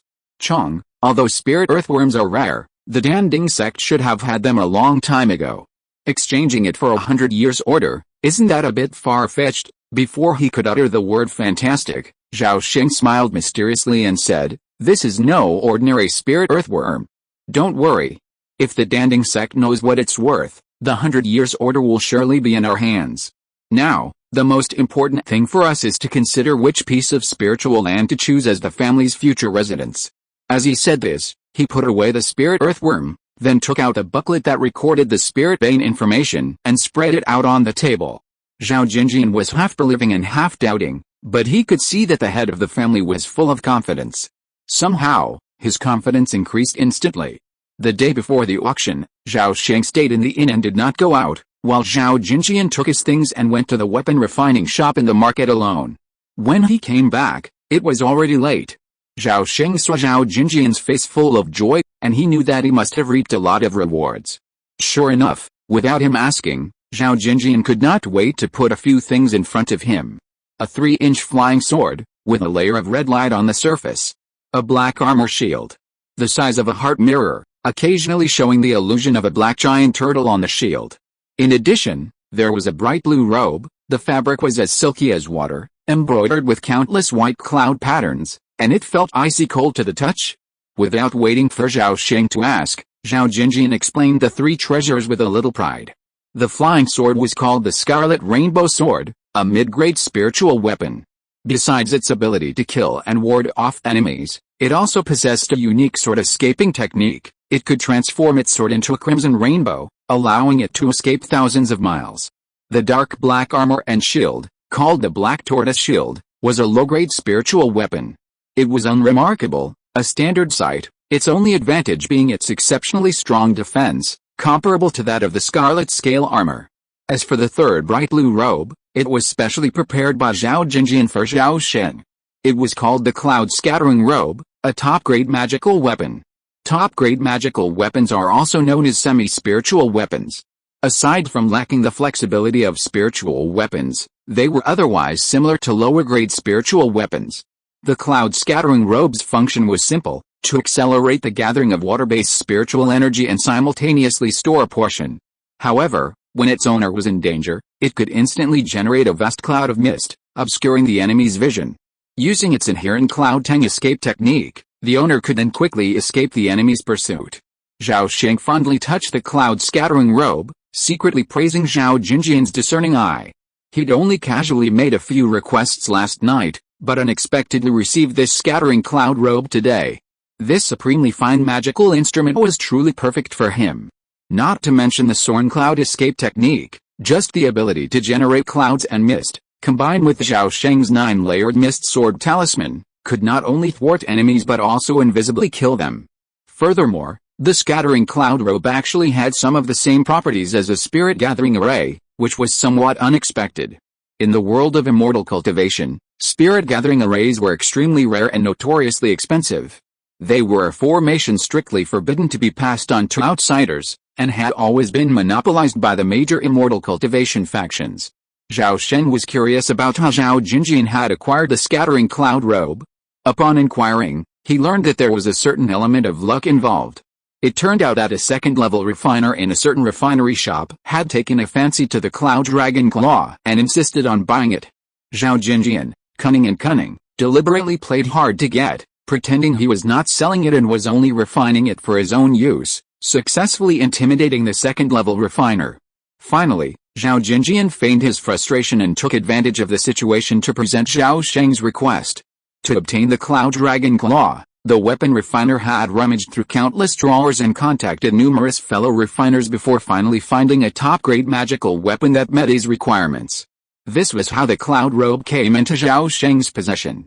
Zhao Sheng, upon hearing this, gave a thumbs up and exclaimed, "Excellent, truly excellent." As Zhao Sheng and the other two were admiring the magical weapons, someone in a courtyard somewhere in the market was also discussing them. How many companies will participate in tomorrow's auction? 12 companies in total, but only 700-year orders. Too many wolves, too little meat, huh? 2 more people have gotten in on the act. We worked so hard to create this situation, not just to have others snatch the food. Since there are so many wolves, let's eliminate the weaker ones first. Tomorrow, you'll arrange for the people to do this and that. Do you understand? I understand. However, doing so would violate sect rules. If the disciples of the Law Enforcement Hall discover it, it would be disastrous. Don't worry. The family has several good friends in the Law Enforcement Hall. Even if we are discovered, we can make a big deal out of a small matter, and a small matter out of nothing. What's more, it's not just our family that will take action tomorrow. At least the old men of the Zhou and Wan families will definitely use some shady tactics. I see. I'll arrange it right away. Well, go ahead. Zhao Sheng and Zhao Jinjian didn't know that a secret battle surrounding the auction was slowly unfolding. Someone had already arranged a trap for them to jump into. At this time, after Zhao Sheng and the other person finalized the last details of the plan, they returned to the guest room to sleep with beautiful expectations for the future. Tomorrow will be filled with swords and shadows. Will the two get what they want? Chapter 61 Time Difference. The next morning, Zhao Sheng washed and dressed in his cloud-covered robe.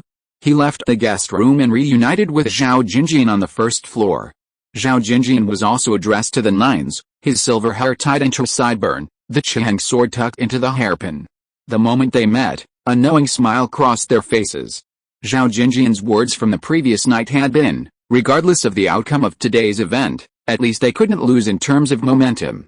Zhao Sheng took out the invitation and handed it to Zhao Jinjian, asking, "How about you keep it with me?" "No, you're the star of the show today, and I'll be the main attraction." Zhao Jinjian pushed the invitation back and said, "Let's go to the Fangxi post station first." Zhao Sheng nodded and put the invitation away. Leaving the inn, the two headed straight for the post station. In the world of immortal cultivation, the main gates of the major sects generally prohibit outsiders. Outsiders seeking entry must be escorted by someone. The post station in Jiating Market is permanently manned by outer disciples of the Danding sect, specifically tasked with guiding cultivators. The Danding sect is located in southern Zhongzhou, near the 10,000 mountains of the southern frontier. Along with the beast-taming sect, which guards the endless jungles, they are known as the twin heroes of the southern territory. Both sects are among Zhongzhou's 10 most prominent sects. Southern frontier's climate is scorching, and the local customs are distinct from those of Dongshan City in the center. On their way to the post station, the two men spotted voluptuous southern frontier beauties in brassieres and short skirts. Some muscular men even went topless, their chests and backs tattooed with various demonic beast totems, including bears, tigers, and dragons. Furthermore, on the streets, all manner of demonic beasts roamed openly among the crowds. This was only possible because they were supervised by their masters, otherwise they would have been slaughtered by the cultivators long ago.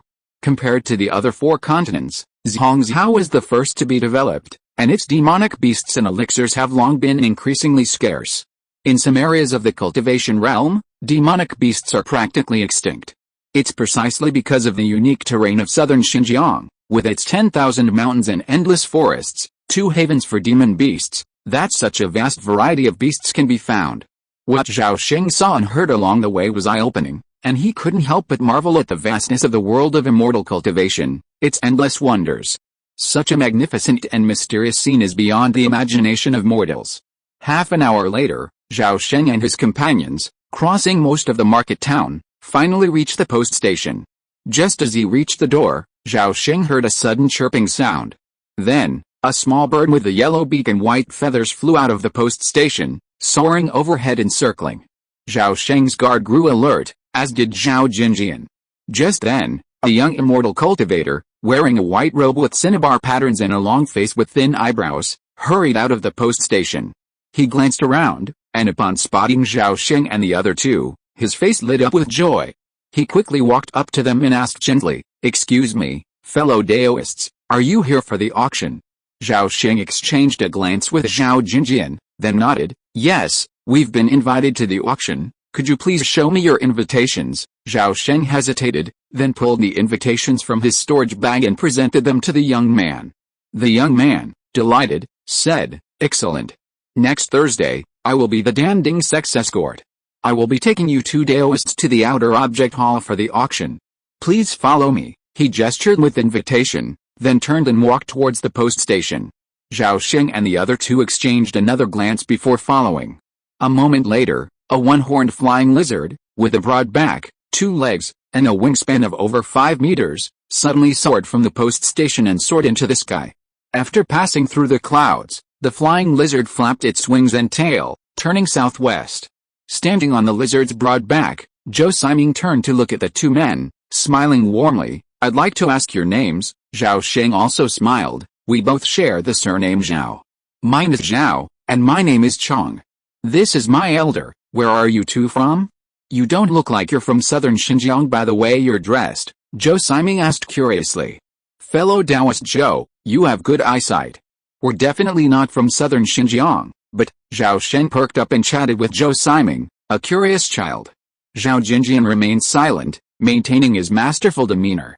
The flying lizard was incredibly fast, covering over 200 miles in just a quarter of an hour. As they neared the Danding sect's mountain gate, Zhao Sheng and Zhao Sheng's conversation suddenly paused, each of them feeling a different mood.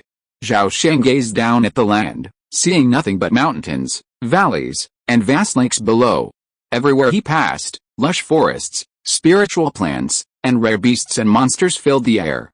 Yet, in the center of this vibrant world, a vast expanse of barren mountains and swamps stood in stark contrast to the surroundings.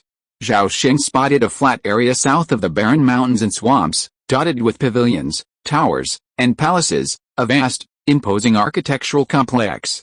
To Zhao Sheng's surprise, the flying lizard flew not toward the buildings but, instead, toward the barren mountains and swamps. Seeing the 2 men's strange expressions, Zhao Sheng explained, "Please don't misunderstand. That barren mountain swamp is merely an illusion created by the formation. Our sect's main gate is hidden behind it. And that building below is merely a peripheral cluster, not the main gate of our Danding sect." "Yes," Zhao Sheng nodded to Zhao Sheng, then suddenly turned to Zhao Jinjian and asked, "We're almost there, aren't we?" Zhao Jinjian glanced at the barren mountain ahead, then lowered his head for a moment, finally nodding slightly and speaking in a deep voice, "We're almost there." Zhao Sheng smiled faintly at Zhao Sheng, who was somewhat bewildered, and said, "Thank you, Taoist brother Zhou, for giving us a ride. We can walk the rest of the way on our own. We won't bother you with guiding us." Zhao Sheng's face darkened at this, but before he could do anything, Zhao Sheng stepped off the lizard's back and freely plummeted toward the buildings below. At that moment, the red rainbow sword in Zhao Jinjian's hair suddenly uttered a sword cry, then transformed into a red sword rainbow, enveloping Zhao Jinjian and hurtling down. Zhao Sheng simply treated Zhao Sheng and the other two as fools. Did he really think they didn't know the rule that no one could enter a sect's mountain gate without permission? Even if accompanied by a sect disciple, without a pass, they would still be captured as intruders. The plan of the person who orchestrated this stunt was simple and effective. It was simply a matter of gaining a time advantage. If Zhao Sheng had reacted even slightly slower, with the speed of a flying lizard, he would have already flown into the illusion array by the time he realized something was amiss. By then, it would have been too late. Zhao Sheng and the other two would definitely not make it to the auction. Halfway down, Zhao Sheng was caught by Zhao Jinjian, who flew in like a rainbow. Stepping on the red rainbow sword, the two quickly landed on a stone path in the building complex below. As they landed, they heard a sudden shout, "Who are you?" Zhao Sheng turned to see a patrol of red-robed disciples carrying swords running towards them from a short distance. Leading the way was a burly man 9 feet tall with a leopard-like head and round eyes. He was the one who had shouted those words. Thanks to fellow book friends His Hang Zia Adeo for the 1,500 coin tip. Thanks to fellow book friend Kitty and writer Zia Ahuro for the 100 coin tip. Thanks to fellow book friend Wale Adeo for the 100 coin tip. Bama thanks you. If you are listening to this novel on a channel other than Fanfic World, it means it was downloaded and re-uploaded without effort. We warmly invite you to visit our channel, Fanfic World. There you will find the original version of this story and many other novels of various genres. We look forward to seeing you dive into a world of incredible novels. Chapter 62, Encountering Conspiracy Again. Who are you? How dare you trespass into our sect? Surrender now, the burly man rushed over to Zhao Sheng and demanded. Zhao Sheng pulled out the invitation and showed it to him, explaining, "Don't misunderstand, fellow Taoist. We too are invited, not uninvited." The burly man examined the invitation and saw it was genuine. His expression eased slightly, but he still questioned, "Where's your guide? Where did he go? Haha, look, he's here." Zhao Sheng chuckled and pointed his right hand toward the sky. At that moment, Zhao Sheng, riding a flying lizard, flew swiftly towards them. But before he could get off the flying lizard's back, the sturdy man suddenly yelled at him, "Zhao Sheng, look at what you've done. Why are you running around instead of welcoming guests? Do you want to go to the law enforcement hall?" Zhao Sheng was startled when he heard the sturdy man's voice. He hurried over and kowtowed repeatedly, "Senior Brother Ren, I know I was wrong. Please have mercy and don't report me to the law enforcement hall, HMPH, for the sake of Senior Sister Zhou, I won't do it again." When the sturdy man led the patrol team away, Zhao Sheng looked at Zhao Sheng, who was sweating profusely, and said with a smile, "Fellow Taoist Zhou, shouldn't you take us to the Foreign Affairs Hall? We won't take the wrong road again this time. HMPH, let's go." Zhao Sheng snorted coldly, gave Zhao Sheng a fierce look, and turned and left. This time Zhao Sheng didn't do anything bad in secret. In just a cup of tea, the three of them arrived in front of a magnificent palace-style building. On the plaque in the middle of the building were three large gold-plated characters, External Affairs Hall. The External Affairs Hall is a 6-story palace building, covering an area of nearly 10 acres and over 20 feet high. It has as many as 5 gates alone.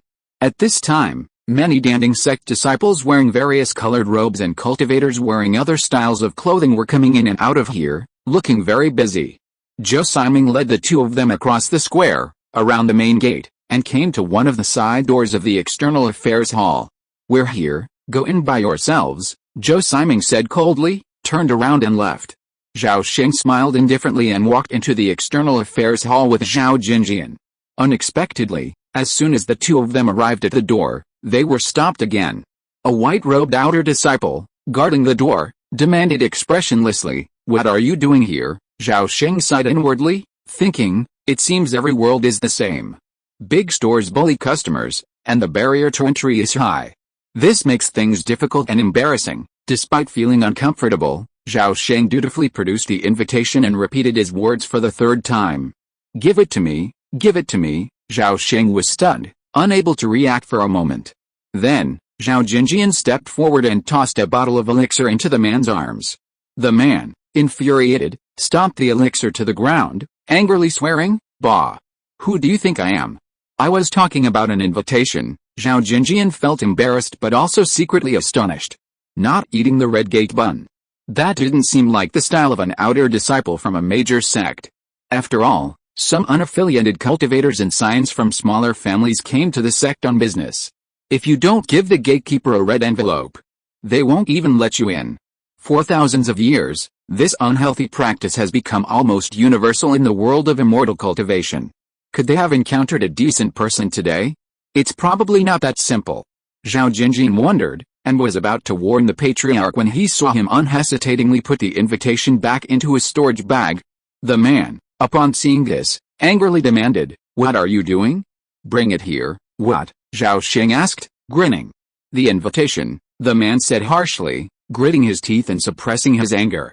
Zhao Sheng shook his head and said solemnly, "I can't give you the invitation."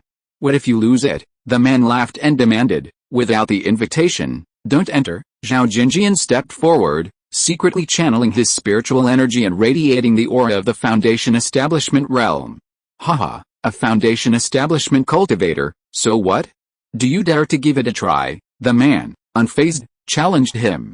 He felt confident. Despite the strict rules of the Danding sect, there are always loopholes. Over the years, the sect's disciples have thoroughly mastered the rules.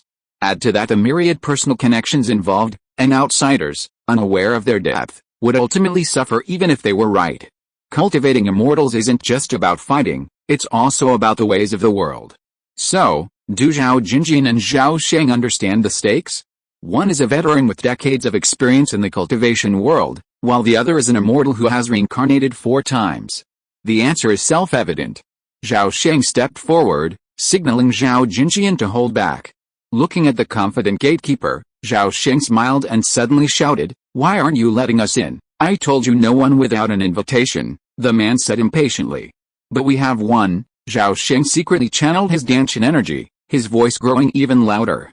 At this moment, the gatekeeper, noticing the curious glances around, remained calm and mocked. "Why are you shouting? If you had taken it out earlier, I would have let you in." Zhao Sheng raised his eyebrows after seeing this scene, knowing that this person must have a backer, and the backer is very powerful. Seeing that the trick didn't work, Zhao Sheng changed his mind and pretended to be stupid and argued loudly with the man for a few words. At this time, the changes here at Zhao Sheng had successfully attracted the attention of more and more people. Seeing that the time was almost right, Zhao Sheng angrily took out a golden ring spirit earthworm from the spirit insect bag, threw it on the ground, and pretended to step on it. At this moment, a loud shout suddenly rang out, "Stop!" Suddenly, there seemed to be a thunderbolt in the sky, which made the people around him feel painful in their chests and almost vomit blood. Zhao Sheng felt a flash in front of his eyes, and when he looked carefully, he saw an old man with a long beard suddenly appeared in front of him. This man had big ears and a beard longer than his chest. He was wearing a silk robe made of silkworms with 6 three-legged and 2-eared alchemy tripods embroidered on the robe. The old man with a long beard took the golden ring earthworm in his hand, and said with a look of fear, "Fortunately, I came in time, otherwise the good treasure would have been ruined by you, kid." Zhao Sheng was delighted to see this man appear, and thought to himself, "Sure enough, there are people who know the goods, and my show is worth it. I finally attracted a big fish." The gatekeeper saw the man and his face turned pale with fright. He saluted hurriedly and said, "Disciple greets Master Lingshan." The Danding sect has a very interesting tradition. Once a disciple successfully forms a golden elixir, he or she not only automatically becomes a sect elder, but also has their name taken from a spiritual herb. Spiritual ginseng is one of the most famous spiritual herbs in the world of immortal cultivation. The fact that the old man with a long beard can use spiritual ginseng as his name shows how high his status in the Danding sect is. Thanks to my book friend Hulian for the 200 coin reward. Thanks to my book friend Aya Odajebi Lao Wenkak for the 100 coin reward. By May thanks you. Chapter 63 Kyongshan's Henrun. At this moment, the gatekeeper disciple was terrified, his body trembling uncontrollably. He silently prayed that Master Lincoln hadn't noticed what had just happened. You have to know that Master Lincoln was more than just a sect elder, he also served as the head of the law enforcement hall. Most importantly, he had a fiery temper. "I'm afraid I won't escape this time," the man wailed inwardly, hating the one clan cultivator who had ordered him. But what he feared came true. Master Lincoln snorted coldly, pointed at him, and said, "You, report to the law enforcement hall immediately and spend a month in the ice and fire cave. Just say it was my order. Do you understand? I understand. I'll be there right away. Thank you, Master, for your mercy, the gatekeeper bowed timidly. As soon as he finished speaking, he turned and ran like a quail waiting to be slaughtered, fearing Master Lincoln would punish him even more severely. After dealing with this scumbag, Master Lincoln raised his eyebrow and scanned the entire room. Oh my god, that giant in Master's death vision. He's slipping away, slipping away. Disperse, everyone was shocked at the sight, and dispersed in a flash. After clearing the area at a glance, Lincoln's Henrin turned around and looked at Zhao Sheng and the others with a kind face. Zhao Sheng and Zhao Jinjian hurried forward to salute. Junior Zhao Chong, greetings to this Henrin. Zhao Jinjian of Longley Lake, greetings to this Henrin. Long live this Henrin, no need for formalities. Lincoln's Henrin waved his hand nonchalantly, then ordered, you two, follow me. Zhao Sheng and Zhao Jinjian exchanged glances, exchanging a lot of information in an instant. Zhao Jinjian understood immediately, and a trace of embarrassment suddenly appeared on his face. Master, we are about to attend an auction. If we go too late, I'm afraid. Before he could finish his words, Master Lincoln realized, so you are here to attend the centennial auction. But you don't have to go now, just follow me. Before the words fell, a gentle female voice suddenly rang in the ears of the three people. Wait?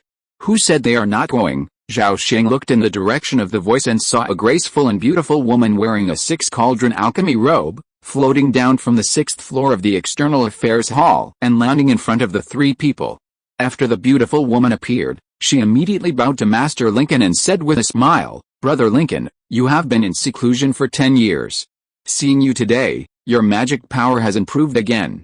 I'm afraid you have advanced to the late stage of giantdom now. When Master Lincoln saw the newcomer, his heart sank, but his face showed no unusual expression.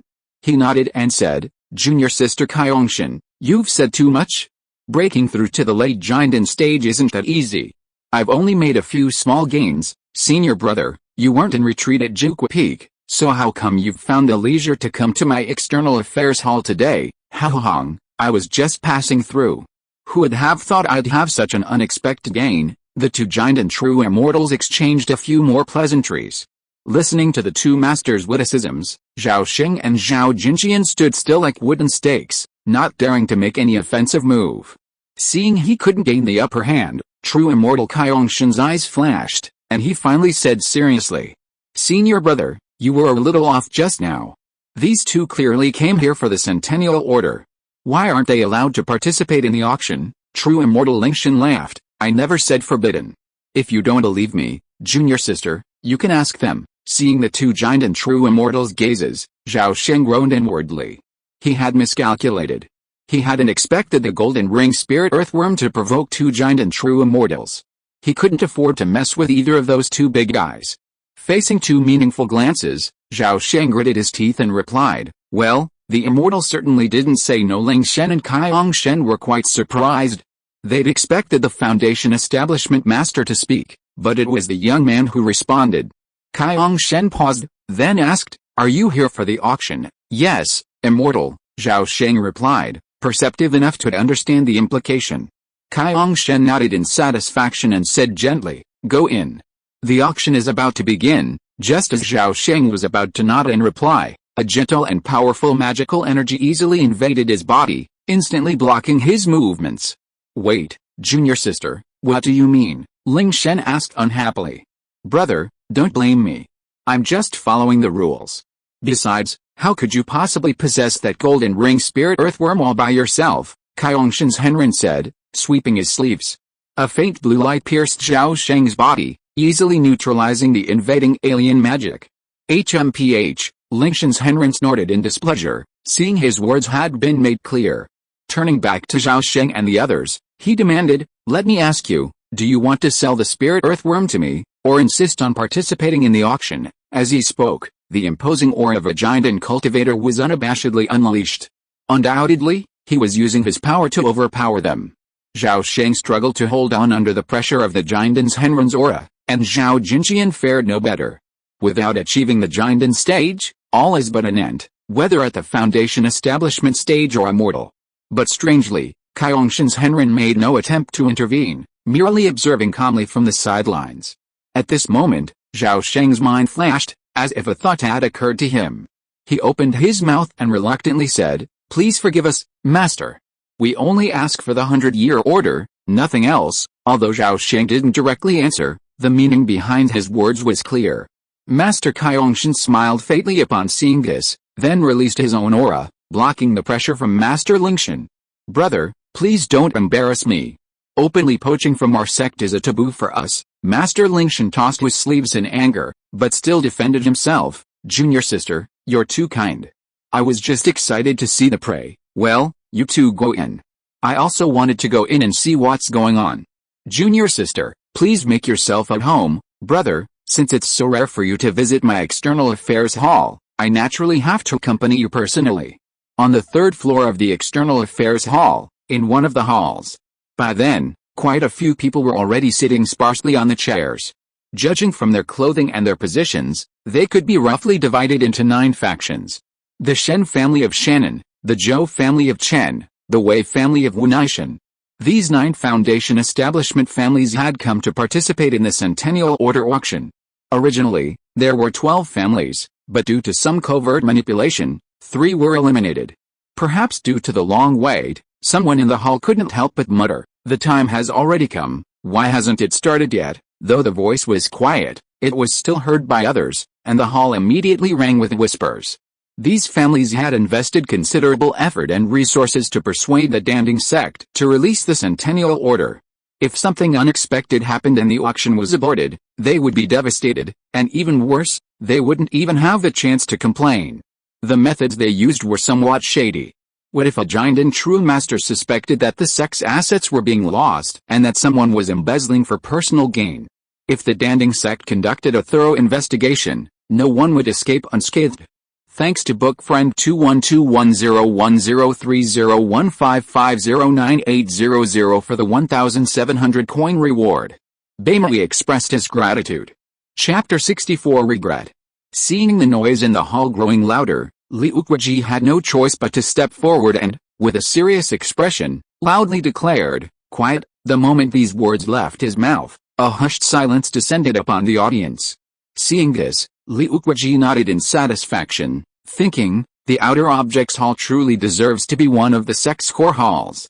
Even a third-class deacon is far better than being assigned as a supervisor. It's worth begging my uncle for half a month to finally get me assigned here. Turning down the platform, Liu Kuji quietly approached his third uncle, Liu Faden, and whispered, "Uncle, why hasn't the auction started yet? Others aren't in a hurry, so why are you?" The ancestor was delayed. "I asked you to wait a moment. Do you have any objection?" Liu Faden, who had been resting in the back hall, opened his eyes and rebuked him. Liu Faden was a first-class supervisor of the Outer Objects Hall, possessing the third-level foundation building cultivation. He and Liu Kuji were both members of the Denver Liu family. Furthermore, they were both relatives and descendants of Kaiongshan's Henrun. Yes, Master Kaiongshan is also from the Liu family, the youngest of their 3 Jinden masters. Liu Kuji was startled, saying, "I dare not." Just then, a creaking sound of chairs moving suddenly echoed in the front hall. Then, the two heard a chorus of voices shouting, "The Shen family of Shannon, the Wan family of Wunaishan. Greetings to Master Kaiongshan. Greetings to Master Lingshan. Long live the Master, the ancestor has arrived, let's get out." Liu Faden greeted him and quickly ran to the front hall, with Liu Kuji following closely behind. They had no idea how shocked the 9 cultivator families in the front hall were. What had they witnessed? They saw 2 Jinden masters from the Dunified Danding sect personally escort 2 unremarkable cultivators into the room. And their demeanor seemed incredibly friendly. Was this the behavior of a Danding sect Jinden master? The cultivators from these families couldn't believe their eyes, and they were filled with envy and hatred for the 2, wishing they could take their place. Meanwhile, Liu Faden's uncle and nephew, who had rushed to the front hall, also witnessed the scene. The 2 exchanged a look of shock, unsure of what to say. Liu Faden, however, was momentarily stunned before quickly running to the ancestor and bowing. He then respectfully bowed to Master Lingshan. Liu Kuji was a bit behind, but arrived just in time, following his uncle's lead and bowing. "Forget it. The auction may begin," Master Kaiongshan said, pulling a head-sized crystal ball and 7 bronze tokens from his storage bag and handing them to Liu Faden. After doing all this, Master Kaiongshan looked at Master Lingshan and said with a smile, "Brother, Why don't we go to the back hall and let the younger generation do what they want? What do you think? Master Lingshan nodded, then turned to Zhao Sheng and the others and instructed, you two go sit down first. If you find any spiritual veins that you like, feel free to take a picture. If you're not prepared enough, you can ask me for something. Also, at this point, Master Lingshan pondered for a moment, and finally couldn't help asking, tell me, how many spiritual earthworms do you have? As soon as he finished speaking, Master Kaiyongshan said, brother, you're breaking the rules. Master Lingshan laughed and said, don't blame me. Junior sister. I'm just curious. Besides, my Sun family and your Liu family have been married for thousands of years, and our two families have always been closely related. A little compromise should be fine. Master Kaiyongshan remained silent after hearing this. The Dending sect has 7 major immortal cultivation families, 1 Ding, 2 medicines, and 4 pills. Ling Shenzhenren's real name is Sun Situi. He is the Golden Elixir Patriarch of the Medicine King Sun family, one of the 7 great aristocratic families. After thousands of years of intermarriage, the 7 great aristocratic families have become intertwined, forming a relationship that is both distant and intense. Of the 7 great families, the Denfu Liu family is indeed the closest to the Medicine King Sun family. Ling Shenzhenren was right about this.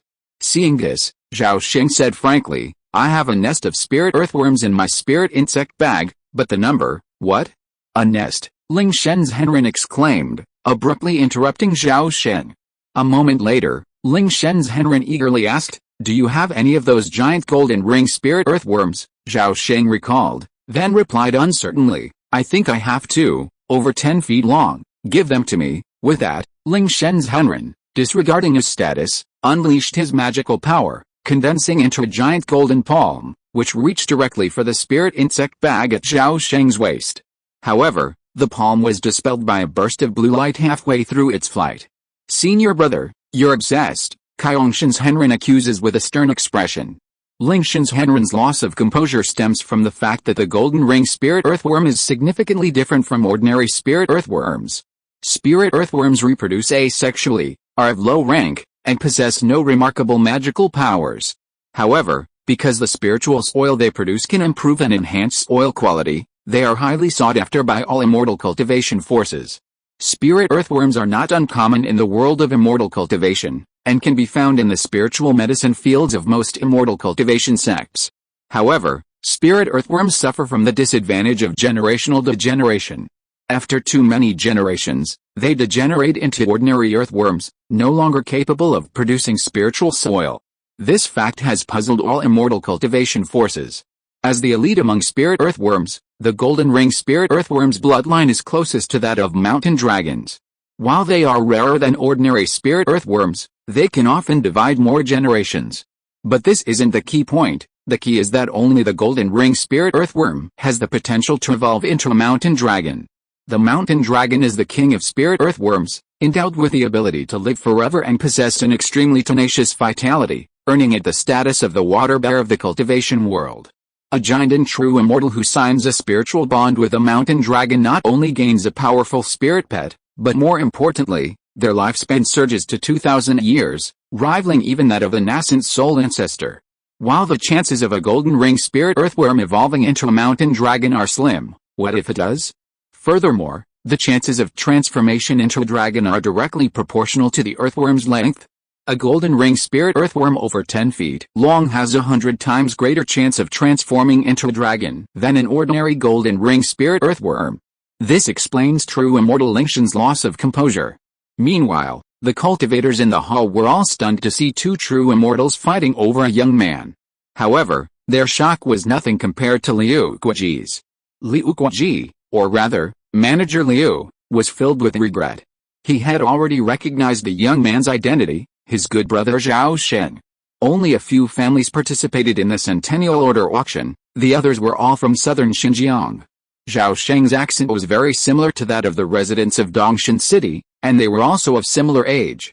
If Liu Guoji couldn't guess Zhao Sheng's identity, he would feel ashamed of his more than 10 years in Dongshan City. If I had known earlier, oh, how regretful. At this moment, Liu Guoji wanted to slap himself in the face. Thanks to book friend 202011301233336174 for the 600 coin reward. Thanks to book friend Human Drone for the 300 coin reward.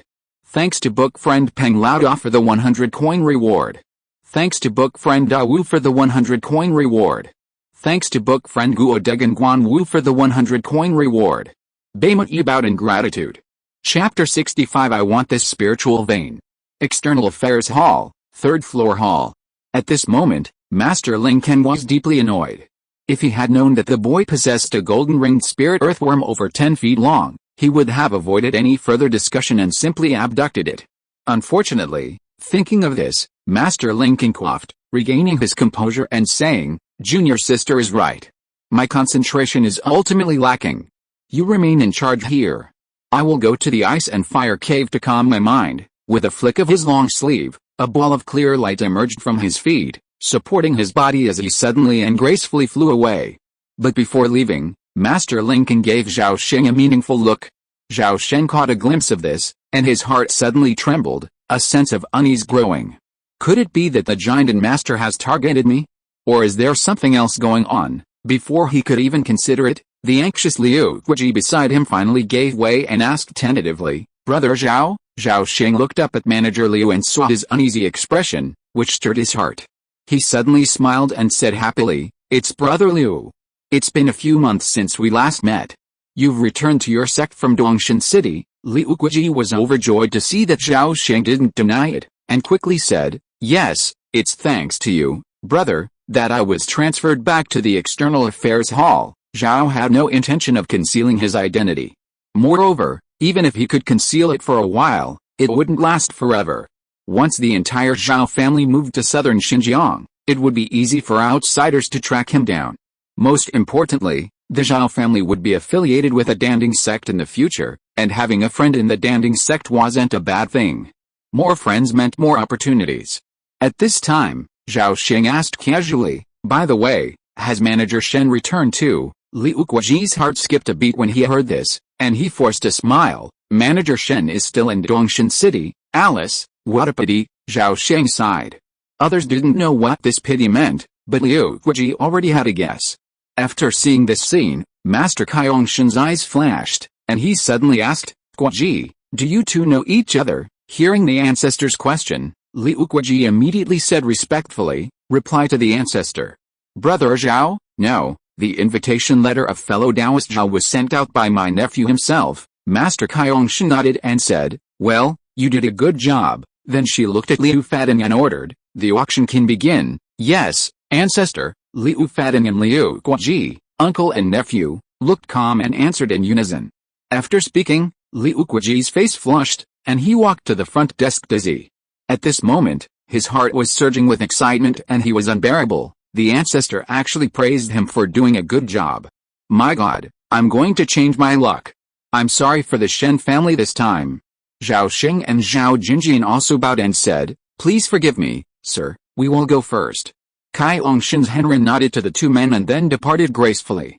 Upon witnessing the scene, the 9 major clans in the hall felt a chill in their hearts, silently lamenting their bad luck. There were already too many wolves and too little meat, and now, one of the spiritual veins was definitely occupied. As long as the Liu uncle and nephew were not fools, would they need to be reminded of what to do? Meanwhile, Zhao Sheng and the other two randomly found 2 empty seats and sat down. The people nearby came over to greet them, while secretly probing their identities and their connections to the 2 Jindans Henren. Zhao Sheng and Zhao Jinjian were both seasoned experts, and handling this situation was a piece of cake. A few ambiguous words from the 2 men instilled in the other clans a sense of the Zhao family's unfathomable depth, and they couldn't help but feel what towards Zhao Sheng and the other clans. Before the auction began, Liu Fadin stepped forward, delivered a few polite remarks, and then officially announced the auction. Sanhikyu, a first-grade, mid-grade spiritual vein, boasts 50 acres of spiritual farmland, a emerald gold spiritual mine, and a population exceeding 100,000, ranging from. As Liu Fadin continued his introduction, Liu Guiji poured spiritual energy into the crystal ball. The next second, the crystal ball erupted with a vast expanse of white light. 3 winding rivers converged at the foot of a hill. A bustling town, steeped in ancient charm, a vast expanse of golden spiritual valley. Vivid images were instantly projected into the hall. Seeing these incredibly realistic scenes, everyone felt as if they were there themselves. Zhao Sheng was secretly astonished by the scene. Such realistic three-dimensional images were comparable to the virtual reality technology of the first generation, no, far superior. Zhao Sheng could actually smell the fragrance of ripe spiritual valley. When Liu Faden finished his introduction, the hall suddenly fell into a strange silence. Zhao Sheng was just beginning to feel a sense of unease when he noticed everyone else looking in his direction. A sudden realization dawned on him. It was clearly a matter of whether they chose this spiritual vein. If they didn't, the others would dare to resort to their various methods. If someone likes it, then others won't have to fight for it. Thinking of this, Zhao Sheng shook his head slightly, then gave everyone a reserved smile. Seeing this, a red-faced old man stood up from the crowd and said loudly, "My Zhou family has a treasure called the Nine Glory Exquisite Heart. Master Liu, please take a look." With that, the old man strode forward, took out a heart-shaped crystal jade with 9 holes, and handed it to Liu Faden. 300 years ago, the Zhang sect's centennial token auction was mainly for collecting spirit stones, and the Danding sect was extremely wealthy and had no shortage of spirit stones. Therefore, this auction was mainly about exchanging treasures for tokens. At this time, another family stood up. "I also have a treasure called the Ancient Barbarian Pharmacopoeia. Please take a look, Master Liu." Soon the third and fourth families rushed out to fight for the Sanhikyu spiritual vein. The auction was in a white-hot state from the beginning. The reason for this was all thanks to Zhao Sheng and the others, who inadvertently became spoilers. An hour later, 3 of the 7 spiritual veins had been auctioned off. At this time, Liu Faden looked at Zhao Sheng and the others, and then said loudly, "The following spiritual vein is a first-grade superior spiritual vein, located in Taiwu Mountain. It has been open for more than 600 years. The main products are," as the illusion scenes appeared one by one, Zhao Sheng finally stood up and said calmly, "I want this spiritual vein." As soon as these words were spoken, all the people of the one family in Wan'e Mountain were heartbroken. Because the spiritual vein of Taiwu Mountain was the Dragon's Rise place carefully selected by his ancestors. Now, the Dragon's Rise place has become someone else's. 2 hours later, everyone in the Shen family left the Weiwu Hall with a grim look on their faces. They didn't even bid for a single spiritual vein this time, and it was obvious that the treasures they prepared were at least in the top 3 among the 9 families. However, that abominable Master Liu didn't even look at them. The Shen family couldn't figure it out for a while, but they would probably figure it out soon, because they had provoked someone they shouldn't have provoked. After the auction, Zhao Sheng and Zhao Jinjian were about to leave when they were stopped by Liu Guoji.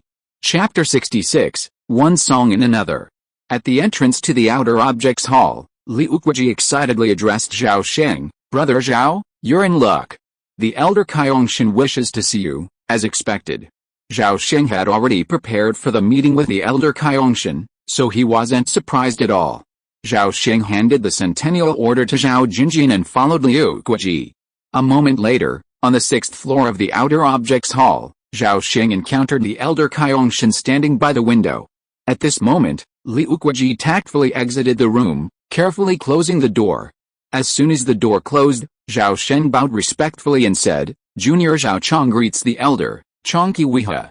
"Well chosen name," the elder Kaiongshan praised him, then waved his hand, releasing a stream of magical power, helping Zhao Sheng to his feet, his face radiating a smile. Zhao Sheng stood up straight, his expression calm, and said, "Master, did you invite me to meet you? Was it about the golden ring spirit earthworm?" Master Kaiongshan smiled, but didn't respond directly. Instead, he suddenly asked, "Did you discover the golden ring spirit earthworm?" Zhao Sheng nodded, "Yes. I found the golden ring spirit earthworm in a valley on a cliff while gathering herbs on Shiansu Mountain. Besides the ones I handed in, I still have over a dozen." "Haha, you're quite honest. There aren't many key refining disciples in my sect as clever as you." Master Kaiongshan looked at Zhao Sheng, his expression filled with admiration. Zhao Sheng smiled faintly and didn't respond. He took out a bag of spirit insects and placed it on the table. Before coming to Danding sect, he had carefully considered every possible contingency. The current situation didn't surprise him. Would a cultivator who obtained the golden ring spirit earthworm be so foolish as to hand it all over? No, a normal cultivator would hide some, especially the best quality ones. Zhao Sheng did the same. Kai Longshan's Henren took the spirit insect bag into his hand, and his spiritual sense penetrated it, and a hint of surprise quickly appeared on his face. There were 12 golden ring spirit earthworms in the spirit insect bag. The shortest one was 5 feet long, and one was even over 3 feet long. You must know that as long as the golden ring spirit earthworms do not divide and reproduce, they will continue to grow. Growing over 10 feet means that they have the potential to revert to their ancestral mountain dragon. The longer the length, the greater the chance of reversion. The 3-foot-long golden ring spirit earthworm is close to the 2nd grade, which can be called a rare treasure in the world. The chance of reversion is as high as 1%. Don't underestimate 1%, this probability is already very high. In the world of immortal cultivation, there are many Giantans Henren who will choose to give everything for this 1% possibility. After a careful inspection, Master Kai Longshan flipped his wrist and slipped the bag of spirit insects into his sleeve, smiling broadly as he praised, "Very good, you're thoughtful," Zhao Sheng humbly said. "I don't take credit for this. Master, please forgive me for concealing it," Master Kai Longshan replied. "It's not a crime, it's just human nature. What do you want? Feel free to ask." Zhao Sheng's mind raced as he thought, and a thought suddenly struck him. He tentatively asked, "Master, it seems Master Lingshan is very interested in me." He didn't directly suggest that Master Lingshan also had his sights on these golden-ringed spirit earthworms, but instead phrased it in a more subtle way. Master Kai Longshan dismissed the question, saying, "Don't worry. I'll handle Master Lingshan's business. You won't be implicated." Zhao Sheng breathed a sigh of relief and continued, "I dare not ask for anything extravagant. I simply ask Master to grant me a manual on alchemy." Zhao Sheng had already prepared a plan for what to exchange these spirit earthworms for. Originally, he'd only wanted to trade for a few pill recipes, but after witnessing the importance Kai Longshan and Lingshan placed on the spirit earthworms, Zhao Sheng secretly raised his demands by 2 notches. Of the 4 essential principles of the immortal cultivation world, Dharma, wealth, companions, and land, Dharma comes first. Zhao Sheng had finally found a good opportunity to extort money, and if he didn't take advantage of it and make a slightly excessive demand, he'd have lived for hundreds of years in vain. Kai Longshan's Henren chuckled, "How dare you?" Zhao Sheng's face changed at that. After a while, Zhao Sheng emerged from his room with a calm expression and immediately spotted Liu Guoji, who was guarding the 6th-floor staircase. "Brother Zhao, what's going on?" Liu Guoji asked anxiously upon seeing Zhao Sheng. "What's going on? Are you asking Kai Longshan's Henren?" Zhao Sheng evaded the question. Liu Guoji's face darkened, and he suddenly slapped himself, pleading, "I just said the wrong thing. Please don't take it to heart, brother." Zhao Sheng smiled, "Brother Liu, that's not true. Without your help, I wouldn't have had this opportunity. True immortal Kai Longshan admired me so much that she gifted me some of her alchemy notes from her youth." "What? The ancestor actually gave you her handwritten insights?" "Impossible." Liu Guoji was thrilled. He preferred to believe Zhao Sheng had obtained a top-grade spiritual weapon to what he had heard. Zhao Sheng didn't explain, but silently produced a booklet and held it before him. Liu Guoji's eyes welled with envy at the elegant words on the booklet. Zhao Sheng, observing his expression, knew he had been tricked. How could a giant and true immortal grant her alchemy skills to an outsider? True immortal Kai Longshan had simply given him some notes containing only a dozen or so recipes, along with her analysis and summary of them. Even so, Zhao Sheng was deeply satisfied. A partial understanding of alchemy from a Giantans Henren was enough to give the Zhao family another alchemy legacy. Naturally, Zhao Sheng wouldn't tell Liu Guoji the true story. Zhao Sheng was already a master at using the power of a powerful figure to gain influence. It always worked wonders. After this incident, Liu Guoji looked at him differently, a look of awe mixed with eagerness. Upon learning that Zhao Sheng was going to take over Taiwu Mountain, Liu Guoji volunteered to accompany him and offered to help him with some minor matters, such as the challenges posed by some during the handover. Needless to say, 4 days later, with Liu Guoji's full support, Zhao Sheng and his companions effortlessly took over Taiwu Mountain from the garrison disciples. 10 days later, at the Yunzhao Wharf in Jiudingfang Market, Zhao Sheng bid Liu Guoji a final farewell before boarding the Banyu Yunzhao with Zhao Jinjian, heading back to Dongshan City. 5 days later, the sun set. Watching Banyu Yunzhao ascend into the sky, Zhao Jinjian felt as if a huge burden had been lifted off his shoulders, and he suddenly burst into laughter. Zhao Sheng, seeing this, seemed to be infected, and a bright smile appeared on his face. When he had finished laughing, Zhao Sheng restrained his expression and said solemnly, "Let's go. The big show over at Longley Lake has begun. If we don't go now, we won't be able to catch the closing." Zhao Jinjian's face darkened and he nodded. "Some people are really making a fuss," Zhao Sheng said calmly. "When disaster strikes, everyone flees, that's all. Thank you to the book friend, the clown who wants to go to heaven for the 10,000 coin reward. Thank you to the book friend 2019102715322460 inches for the 1,500 coin reward. Thank you to the book friend walking in the rain for the 100 coin reward." Bema bowed in gratitude. Chapter 67 Shattered Star Sea. 10 miles east of Longley Lake lies a county town called Dongzhao, with a population exceeding 100,000, more than half of whom bear the surname Zhao. With a history of nearly 300 years, this county town is the primary settlement of the secular relatives of the Zhao family from Longley Lake. Lately, the atmosphere in Dongzhao has been unusually heavy, as if the sky is falling. Every member of the Zhao clan is filled with heavy expressions and anxiety. A month ago, a sudden message arrived from Twixin Hall, announcing that the Jiang sect would reclaim Longley Lake in a year and demanding that the Zhao clan relocate after the expiration of their contract. This news, like a bolt from the blue, instantly shattered the last hopes of the Zhao clan's 50,000 members. After 300 years of pampered luxury, the Zhao clan had long considered Longley Lake their ancestral home. Now, being suddenly told to leave their homeland was a harsh reality that no one could accept. For a time, the entire Zhao clan was plunged into a state of panic. However, in recent days, a rumor has spread rapidly among the Zhao clan, suggesting a possible turn for the better. In a courtyard somewhere in Dongzhao City, a conversation broke out. "Going to the Shattered Star Sea, Alice, I have to. After all, my great-grandfather's brother's son is an immortal cultivator. My whole family is within the 5 generations of mourning, so I have no choice but to go. I heard the Shattered Star Sea is outside of Central Continent, tens of thousands of miles from here. If you go, you'll never come back, so what? If you can't come back, then you can't come back. Even if the sky falls, we have the immortal cultivators in our family to hold it up. Besides, without the immortal cultivators to protect us, who knows what will become of the Zhao family in Dongzhao City. I urge you to join the others and go to the Shattered Star Sea, Alice. It's hard to leave home. Besides, I have a lot of family property I don't know what to do with.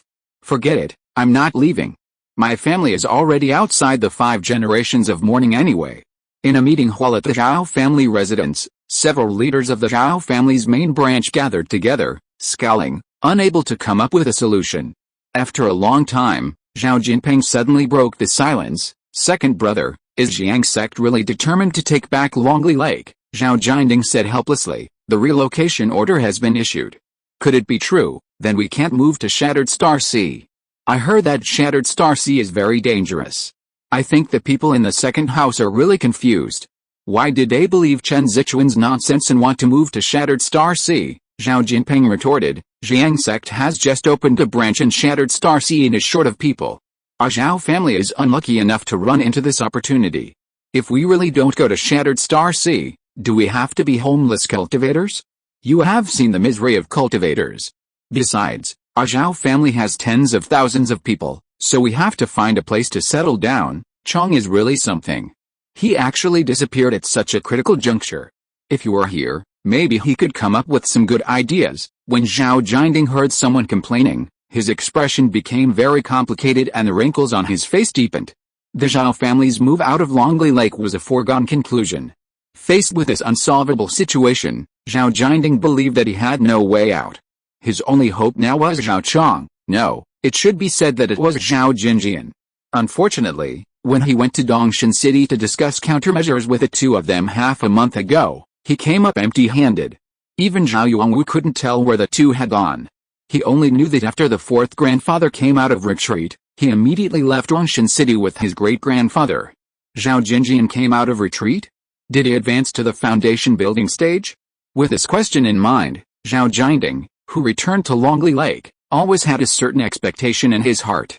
After discussing for a long time, everyone still had no clue.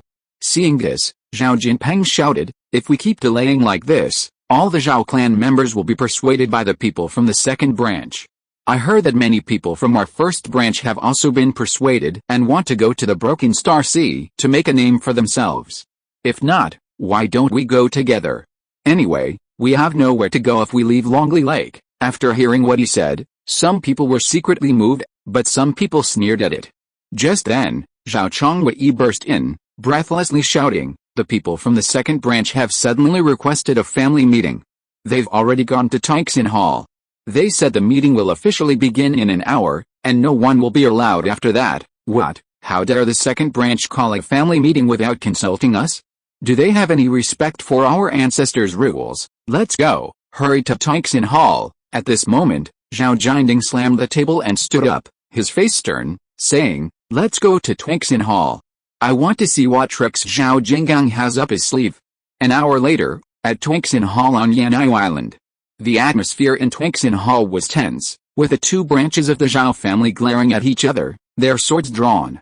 Looking around, not only were all 27 cultivators of the Zhao family present, but also more than a dozen respected elders from the secular family. On the side of the second branch, Chen Zichuan, a foundation establishment cultivator from the Jiang sect, was also prominently present. He was chatting cheerfully with Zhao Kekin, unfazed.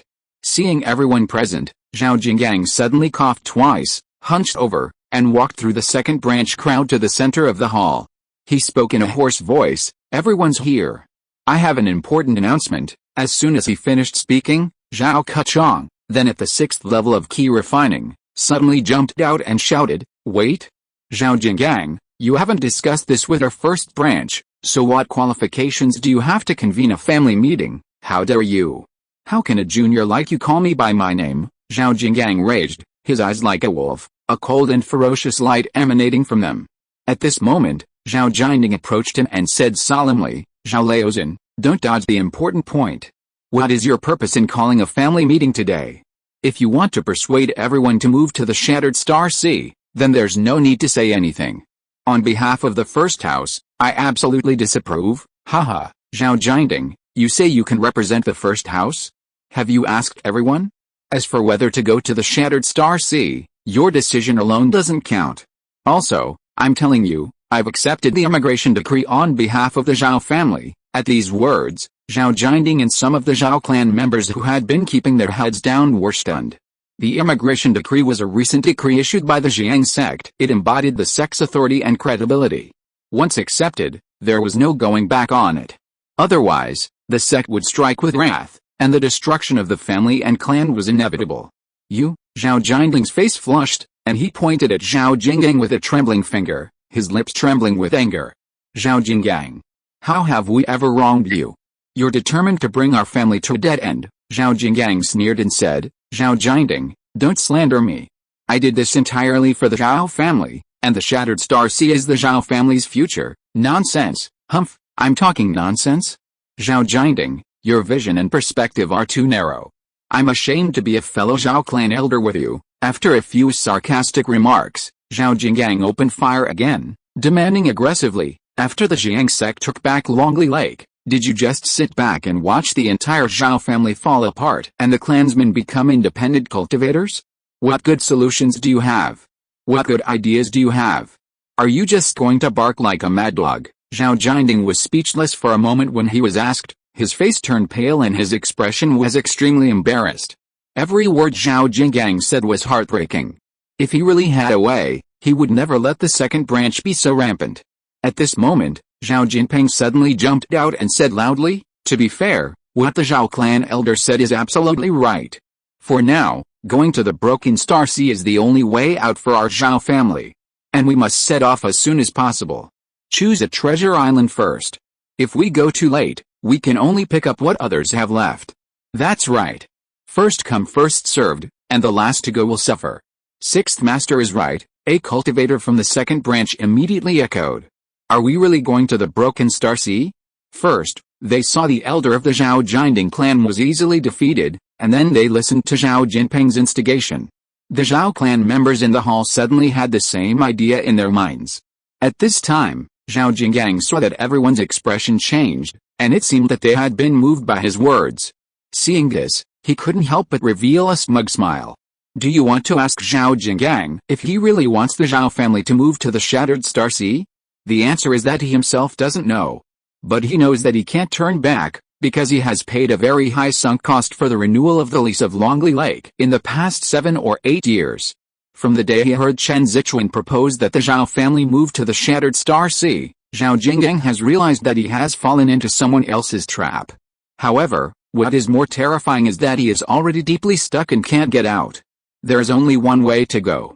Fortunately, in his view, moving to the Shattered Star Sea is not a dead end. On the contrary, it is very likely to be the hope of the Zhao family's nirvana and rebirth. While the world of immortal cultivation in Central Continent is stagnant and class stratified, the Broken Star Sea presents a brand new world. Freed from these constraints, the Zhao family will have greater room for development. Moreover, just as Zhao Jinggang was lost in his reverie, the gates of Twixin Hall were suddenly pushed open from the outside. With the sound of footsteps, the figures of Zhao Sheng and Zhao Jinjian appeared before the crowd. Facing faces expressing surprise, shock, disgust, and so on, Zhao Sheng calmly entered Twixin Hall. Thanks to book friends Iao Ren for the 500 coin tip. Thanks to book friend Wan Wu for the 100 coin tip. Thanks to book friend Ling Juxindong for the 100 coin tip. Beima Yi thanks you. Chapter 68 Return and Struggle. Chong, the patriarch, hey, he's back, haha, he disappeared when the family needed him. Now that the situation is settled, he shows up. As expected of Zhao Chong, he's way too clever. Zhao Sheng turned a deaf ear to the clan members' discussions. Due to their limited perspective, these Zhao family members had no idea how much the patriarch had dedicated to the future of the entire Zhao family. Of course, Zhao Sheng didn't care for the criticism. They were all his descendants, and the old ancestor had some tolerance. Zhao Sheng walked up to Zhao Jinding and said calmly, "Second grandfather, we're back." Zhao Jinding looked at Zhao Sheng, then at Zhao Jinjian, whose expression changed drastically, and suddenly seemed to realize something. His expression was filled with excitement, his voice trembling slightly as he exclaimed, "Jinjian, he succeeded." Zhao Sheng smiled and nodded. Then, Zhao Jinjian stepped forward, radiating the aura of a foundation establishment cultivator, saying, "Second brother, thank you for your concern. With the blessing of our ancestors, I have fulfilled my mission." With a humming sound, the spiritual weapon, the Chang sword, soared into the sky, its radiant light surging to a length of 3 feet. In an instant, it circled the area 3 times like lightning, finally hovering above Zhao Jinjian's head. A spiritual weapon. A foundation establishment cultivator. Oh my god, could this be? The Zhao family members' hearts trembled at the sight before them, their hearts inflicted with inexplicable excitement. At this critical juncture for the Zhao family, a member of the foundation establishment realm had appeared. The ancestors had manifested. Suddenly, Zhao Jinpeng, his face flushed, rushed to Zhao Jinjian, excitedly shouting, "Cousin? Are you my cousin Zhao Jinjian?" At that moment, Zhao Jinpeng's heart was filled with excitement. You see, he and Zhao Jinjian were cousins, their fathers were biological brothers. Zhao Jinjian glanced at the excited old man before him, then remembered that he seemed to be his cousin, Zhao Jinpeng. He nodded and said, "Sixth brother. We haven't seen each other for decades. After this is over, let's catch up." "Yes, that's right, cousin," Zhao Jinpeng agreed, his back straighter than before. Ahem. Zhao Jinggang suddenly coughed twice, forcing a smile onto his old face. He said to Zhao Jinjian, "Fourth brother, when did you advance to the foundation establishment stage?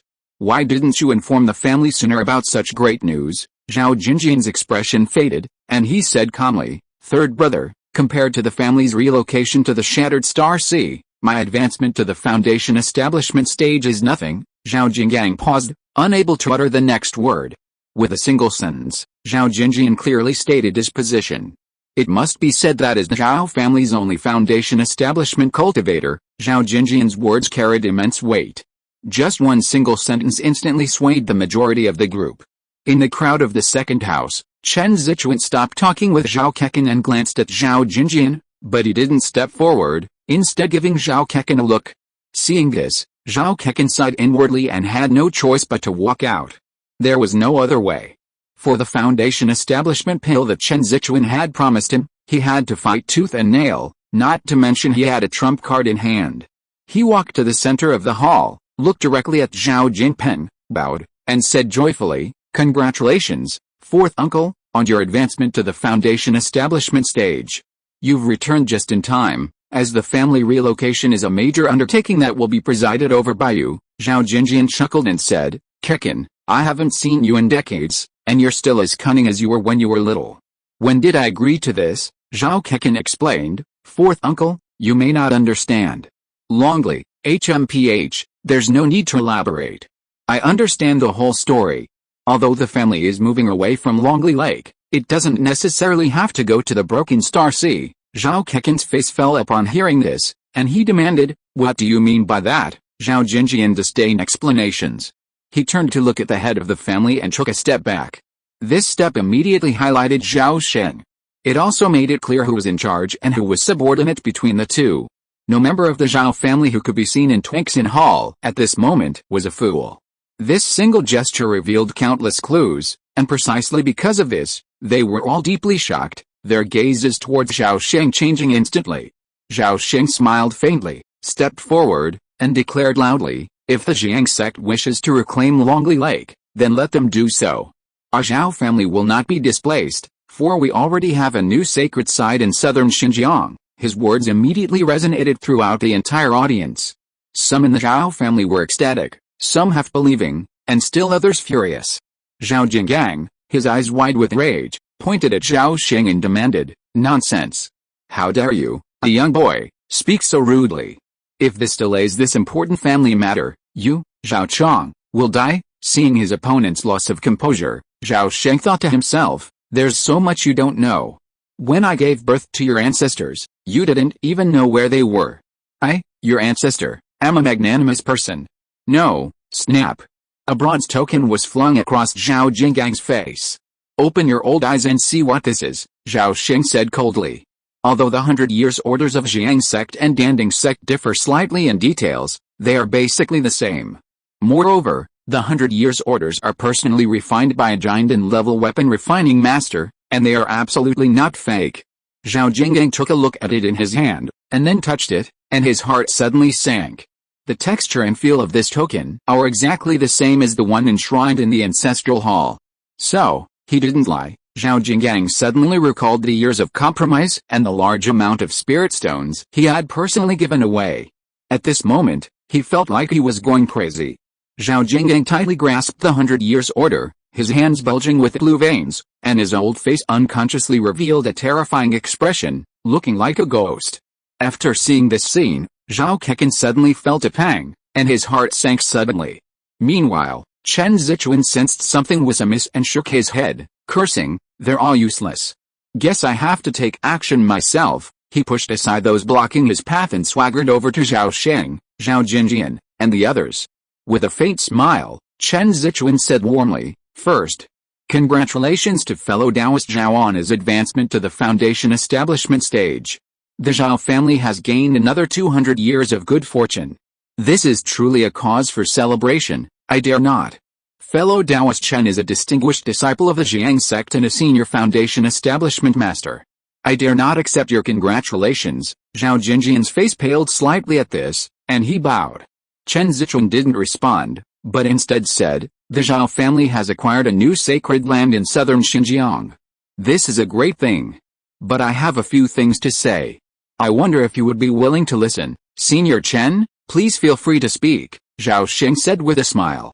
He had long since determined that the person who had instigated the second branch's move to the Shattered Star Sea was none other than the scheming Chen Zichuan. However, this move vaguely aligned with a plan he had in mind.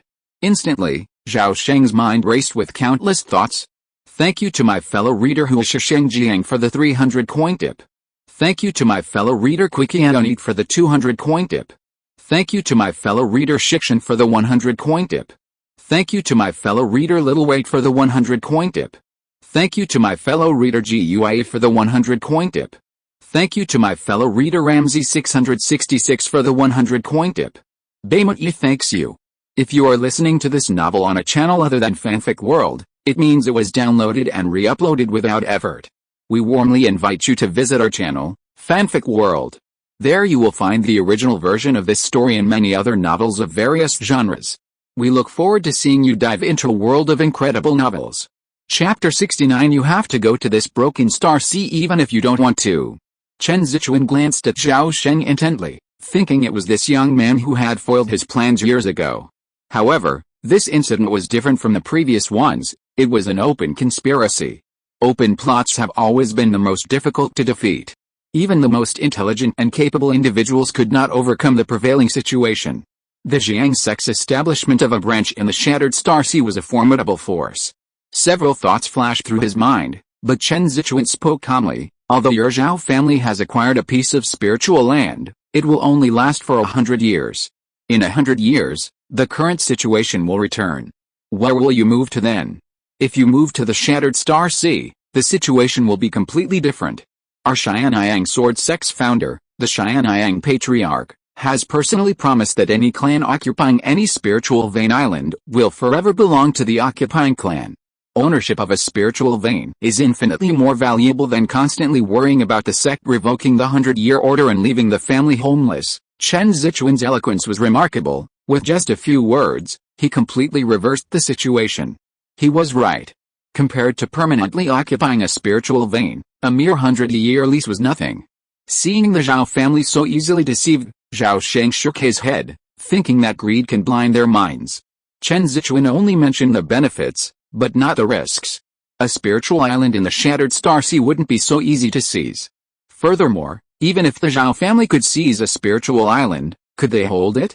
Consider the countless sea monsters and rampant demonic cultivators and demonic ways within the Shattered Star Sea. Zhao Sheng wasn't optimistic about the second branch's future. Fortunately, he wasn't the only wise man in the Zhao family. Zhao Jinjian immediately retorted, "Fellow Taoist Chen, that's just nice to hear. I've heard that demonic cultivators are rampant in the Shattered Star Sea, and sea beasts are everywhere. It's not just dangerous, but the fighting is also brutal. Our Zhao family is weak, and our members haven't always been good at fighting. We're no match for those evil men and demons.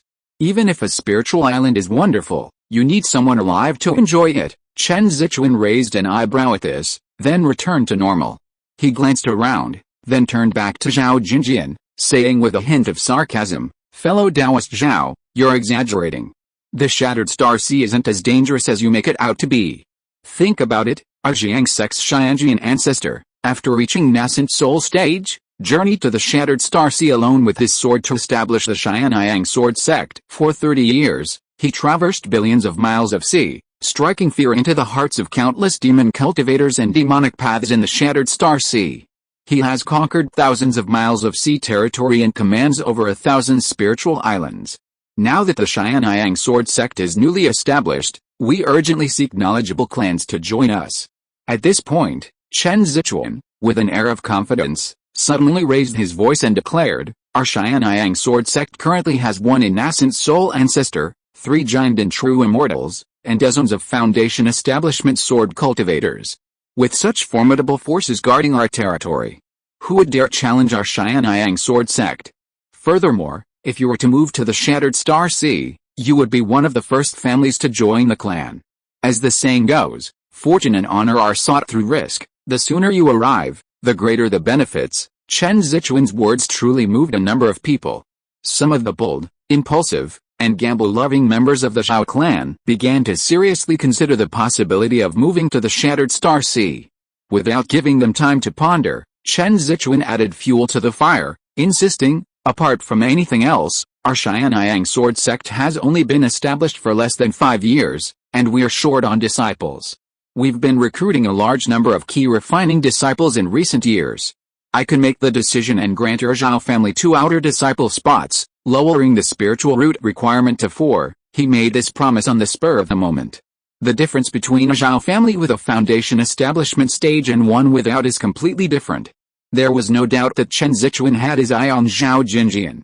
Don't be fooled by his superficial claims. The nascent soul patriarch and a golden core true person presiding over the sea border, ensuring no one dared to challenge their divine majesty.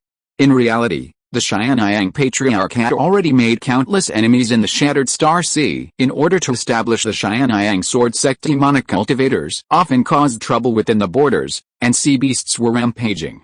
Furthermore, the vast expanse of the vast sea made defense extremely difficult.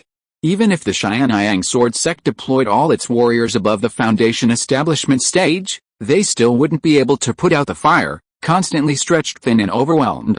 The Xianyang sword sect was in dire need of cultivators. Foundation establishment cultivators were the backbone of the cultivation world, more than enough to protect a region of water. While Chen Zichuan's first words only moved a few, the two outer disciple spots caused a stir. Large sects like the Jiang sect, led by nascent soul ancestors, have extremely strict requirements for accepting disciples, requiring a minimum of 3 spiritual roots. The Xianyang sword sect, also led by a nascent soul ancestor, had already reached the threshold of a large sect this time. They'd actually shown mercy and lowered the threshold. If they missed this once-in-a-century opportunity, the Zhao family would be hopelessly lost. Such excellent conditions, could it be? Zhao Sheng paused, then understood Chen Zichuan's thoughts.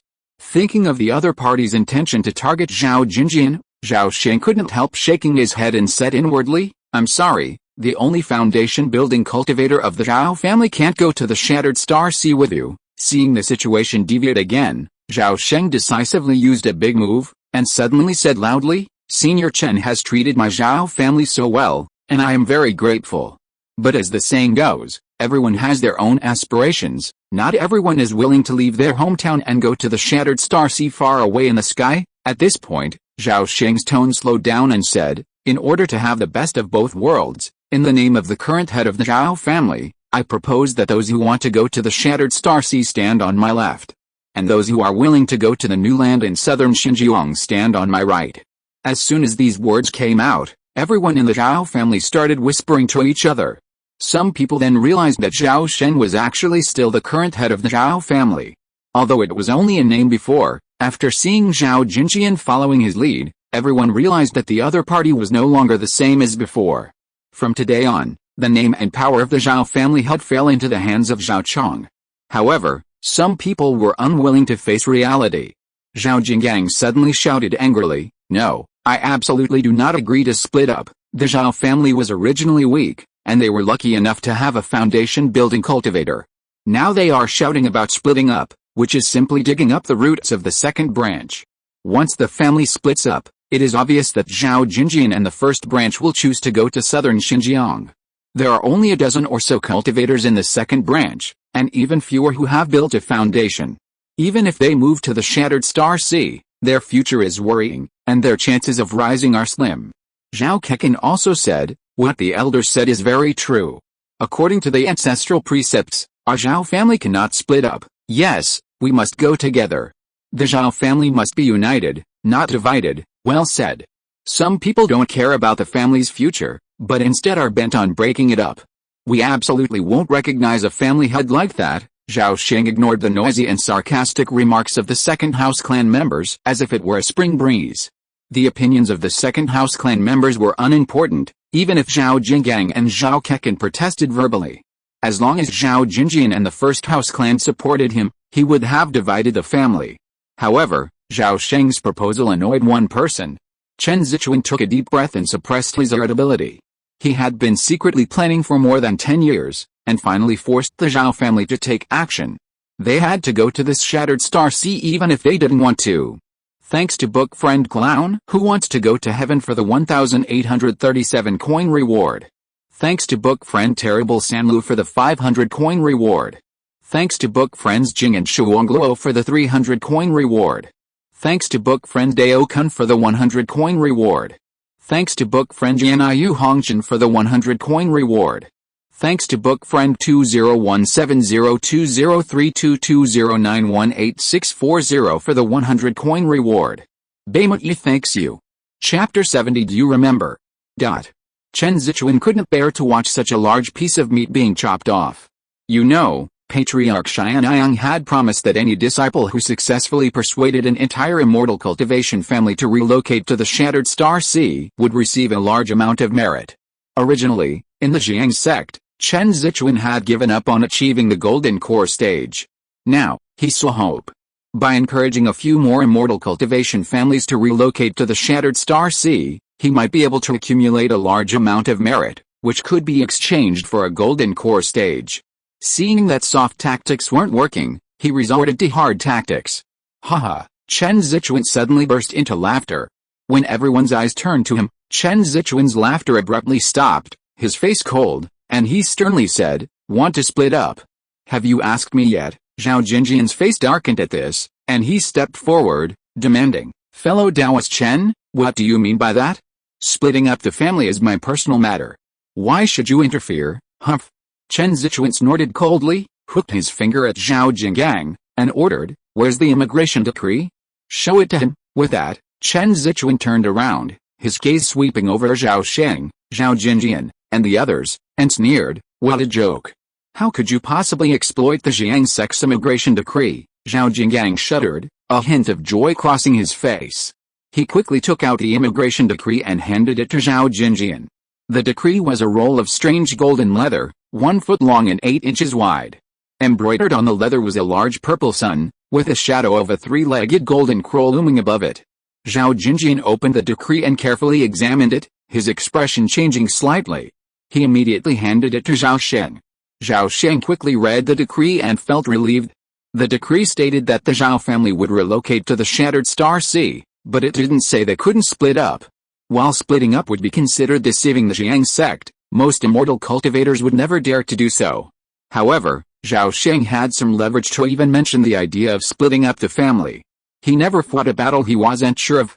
HMPH, since you, the Zhao family, have already accepted the immigration decree, don't even think about playing any tricks. Just move to the Broken Star Sea. If anyone dares to mention splitting up the family again, don't blame me, Chen Zichuan, for being ruthless, Chen Zichuan said fiercely. With the Jiang sect around, he knew full well that the Zhao family wouldn't dare disobey the immigration decree. At this moment, Zhao Jinggang's face was filled with joy as he said, "I've long said this family must not be divided. Now you see." "Humph, you still want to split the Zhao family? What sinister intentions do you have?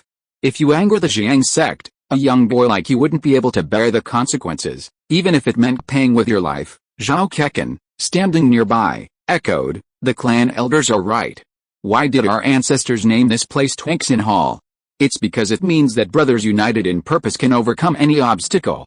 Therefore, dividing the family is absolutely unacceptable." At this moment, Zhao Jinpeng, unwilling to be left out, jumped out and shouted, "Let me say something fair. The Zhao family will live if united, but will perish if divided." Zhao Chang's actions clearly have ill intentions. "Everyone, don't fall for his tricks." "Sixth brother, what nonsense are you talking about? Back off now," Zhao Jinjian sternly reprimanded. "Fourth brother, I'm doing this for the good of the Zhao family. Besides, what's wrong with going to the Broken Star Sea?" Zhao Jinpeng complained aggrievedly. "If you say anything more, don't blame me for turning against you," Zhao Jinjian roared. "If you don't want to tell me, then don't tell me. I don't know what kind of drug Li gave you. You're listening to a brat and everything," Zhao Jinpeng muttered as he swiftly retreated back into the crowd.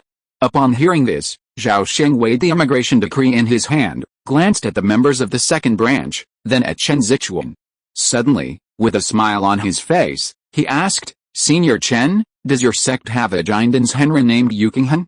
"Yes, like you, she's also a swordsman." Chen Zichuan was startled, his mind unconsciously recalling the peerless swordsman who had returned from the summit of Jiang Mountain on a dragon. Yu Qinghan, a mutant golden spiritual root, a prodigy in the swordsmanship, the heir to the Xianyang Patriarch's legacy, rose to prominence in the Broken Star Sea 100 years ago. Before the age of 16, she was just an ordinary fisherman's daughter. When Xianyang Patriarch was testing his sword in the Shattered Star Sea, he stumbled upon Yu Qinghan, a man of pure mind and exceptional talent, on an island and accepted her as his secluded disciple. After being introduced to the art of cultivation, Yu Qinghan's unparalleled talent was fully revealed, and she became unstoppable. At 30, she achieved the great perfection of key refining and ascended to the foundation establishment stage the same year. Before turning 100, she reached the golden core stage.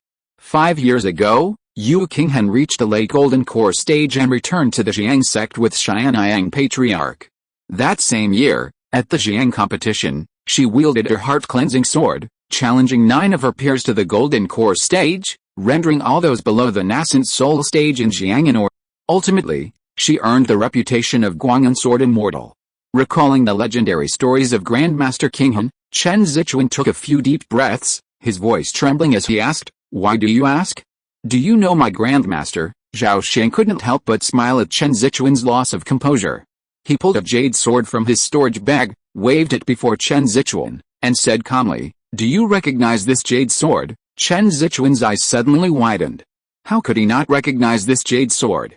It was identical to the ornamental sword that his great-grandmaster had worn on his skirt. Furthermore, as a Foundation establishment sword cultivator, he could clearly sense the subtle sword aura emanating from the jade sword, which was strikingly similar to the divinely slaying sword aura of his great-grandmaster Yu. "Wow! Where did you get this jade sword?" Chen Zichuan asked anxiously. Zhao Sheng smiled faintly and said calmly, "You can go back and ask Master Yu. Ask her if she remembers the young man surnamed Zhao from Xianzhou Mountain." Chen Zichuan was deeply shocked by this and no longer dared to underestimate the young man before him. If he dared to say so, he certainly wouldn't lie. Chen Zichuan had never expected this person to be an acquaintance of his great-grandmaster Yu, and even to have a connection with him. "Okay, I'll take note of that. When I get back, I'll verify this with Grand-Uncle Yu." Zhao Sheng spoke confidently. "Senior Chen, feel free to ask. Also, I didn't see anything in the immigration decree prohibiting a split. Anything is permitted unless prohibited by law. Therefore, our Zhao family's splitting up doesn't violate the decree." Chen Zichuan gave Zhao Sheng a deep look and didn't mention the threat. A cautious man by nature, Chen Zichuan wouldn't act rashly without first clarifying the man's relationship with his Grand-Uncle Yu. Compared to Grand-Uncle Yu's attitude, the Zhao family's minor frivolous actions were nothing. Chen Zichuan left. His departure was abrupt, unconcerned with the pleas of the second branch. Without their backing, Zhao Jinggang, Zhao Keqin, and the others naturally couldn't stop the Zhao family's split. So, under the auspices of Zhao Jinjian, the entire 50,000-member Zhao family of Longli Lake began a vigorous division of the family line. Simultaneously, each branch of the Zhao family also began to choose sides. Some branches wanted to try their luck in the Broken Star Sea, others thought it would be better to relocate to the southern border, where foundation-building masters were stationed. But a significant number of Zhao clan members remained unwilling to leave Longli Lake. For these members reluctant to leave their homeland, Zhao Sheng bluntly stated that all direct relatives within 5 generations of the immortal cultivators must relocate from Longli Lake. As for whether to go to the Broken Star Sea or the southern border, it was up to them. Well, Zhao Sheng had no intention of stopping his clan members from migrating to the Broken Star Sea. As the saying goes, a cunning rabbit has 3 burrows. Diversifying the Zhao family's bloodline would be more conducive to his reincarnation and cultivation. It would also relieve him of the constant worry of the Zhao family being wiped out. Over 10 days passed, and the Zhao family's separation was proceeding in full swing, yet not a single word from the Jiang sect had been passed down. Chen Zichuan had even left without returning. This clearly indicated that the Jiang sect, or rather the Xianyang sword sect, had tacitly approved of the Zhao family's separation. Needless to say, the great Buddha Yu Qinghan must have played a significant role in this. Otherwise, the Jiang sect will let everyone know the consequences of offending the Heavenly Majesty. Thanks to fellow reader Helix Road for the 500 coin reward. Thanks to fellow reader Nanjian Wei for the 100 coin reward. Baimei expresses his gratitude. Chapter 71, April is over, and the peach blossoms in Taiwu are in full bloom. In the blink of an eye, a month had passed. That day, the sky was bright, and along the shores of Longli Lake and in front of Yanaiyu Island, thousands of people, young and old, couples and their families, gathered from all directions. By the time the sun was at its zenith, the Zhao clan, numbering over 10,000, had arrived, forming a vast, black sea of people. The Broken Star Sea was an uncharted land, countless miles away, and the future was uncertain. The faces of the Zhao clan were filled with sorrow, and cries of grief could be heard from the crowd.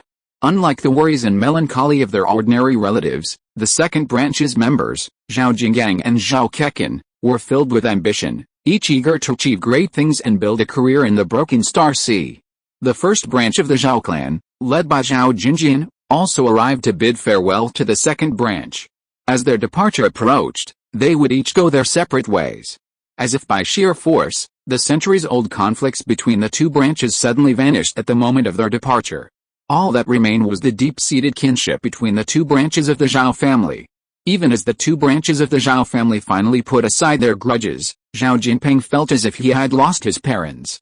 He surrounded Zhao Jinjian and pleaded with a mournful face, "Cousin, you are my cousin. Please ask Chong for mercy. Don't send me to the Broken Star Sea. I want to go to southern Xinjiang with you, cousin. As long as you open your mouth, Zhao Chong will never dare to disobey you. Our fathers are brothers, you can't ignore me. He is taking revenge for personal reasons, you should say something." Zhao Jinjian was annoyed by his yelling, and said in a bad tone, "Didn't you keep clamoring to go to the Broken Star Sea before? Now that you have your wish, you want to go back on your word. There is no such thing in the world. Besides, the head of the family has already talked to me. The two branches of the Zhao family are of the same blood, and the eldest branch cannot have no one going to the Broken Star Sea. Besides, doesn't the second branch also have a clansman sent to southern Xinjiang? You have to understand the difficulties of the family, but, Zhao Jinping hesitated. But what? You're at least in the late key refining stage. The second branch is weak and it'll be hard for them to gain a foothold in the Shattered Star Sea. Your presence would be a great help, but I'm old and frail, and my strength isn't what it used to be." Zhao Jinping pondered for a long time before finally finding an excuse. "HMPH. You just took a concubine 2 weeks ago. I see you're quite vigorous," Zhao Jinjian bluntly pointed out. As the two brothers argued, a cloud boat, seemingly slow but actually rapid, flew from the horizon towards the shores of Longli Lake. A moment later, the Banyu cloud boat landed silently on the ground. Its mountainous hull made the crowd below seem dwarfed by ants. It was undeniable that the Jiang sect, no, the Xianyang sword sect, had been incredibly generous. The Horn sect only had 10 Banyu cloud boats. The Xianyang sword sect, to relocate its population to the Shattered Star Sea, had actually paid a staggering sum to rent one. Zhao Sheng was secretly shocked. The rental fee for just this one trip must have been at least 1 million spirit stones. Soon, a 10-foot-wide wooden passage emerged from the deck of the Banyu cloud boat, extending over 300 feet before slanting down to the ground. Because all necessary preparations had already been made, Zhao Sheng didn't need to bother directing them. 10,000 members of the Zhao family began to board the boat in an orderly fashion. Zhao Jinping was restrained and forcibly escorted aboard. At this moment, Chen Zichuan suddenly flew down from the boat and landed gracefully in front of Zhao Sheng. "Senior Chen, what can I do for you?" Zhao Sheng asked with a smile. Chen Zichuan's expression remained calm as he spoke in a deep voice. "Master, you asked when you will go to the Jiang sect." Zhao Sheng was startled, his smile fading. He pondered for a long moment, but ultimately didn't specify a deadline. Half an hour later, the Banyu cloud boat slowly lifted off the ground and ascended into the air. In an instant, it shrank to a black dot before disappearing into the distant sky. "Let's go. It's our turn to leave now." Zhao Sheng turned and greeted Zhao Jinding, Zhao Jinjian, and the others, who all looked at each other with varying expressions, before heading towards Twinksin Hall. The Zhao family lacked the wealth of the Xianyang sword sect. Of the Zhao family's remaining 40,000 or so members, the eldest branch comprised over 3,000 direct relatives within 5 generations. Safely relocating these 3,000 relatives to Taiwu Mountain in southern Xinjiang became the primary challenge facing the eldest branch.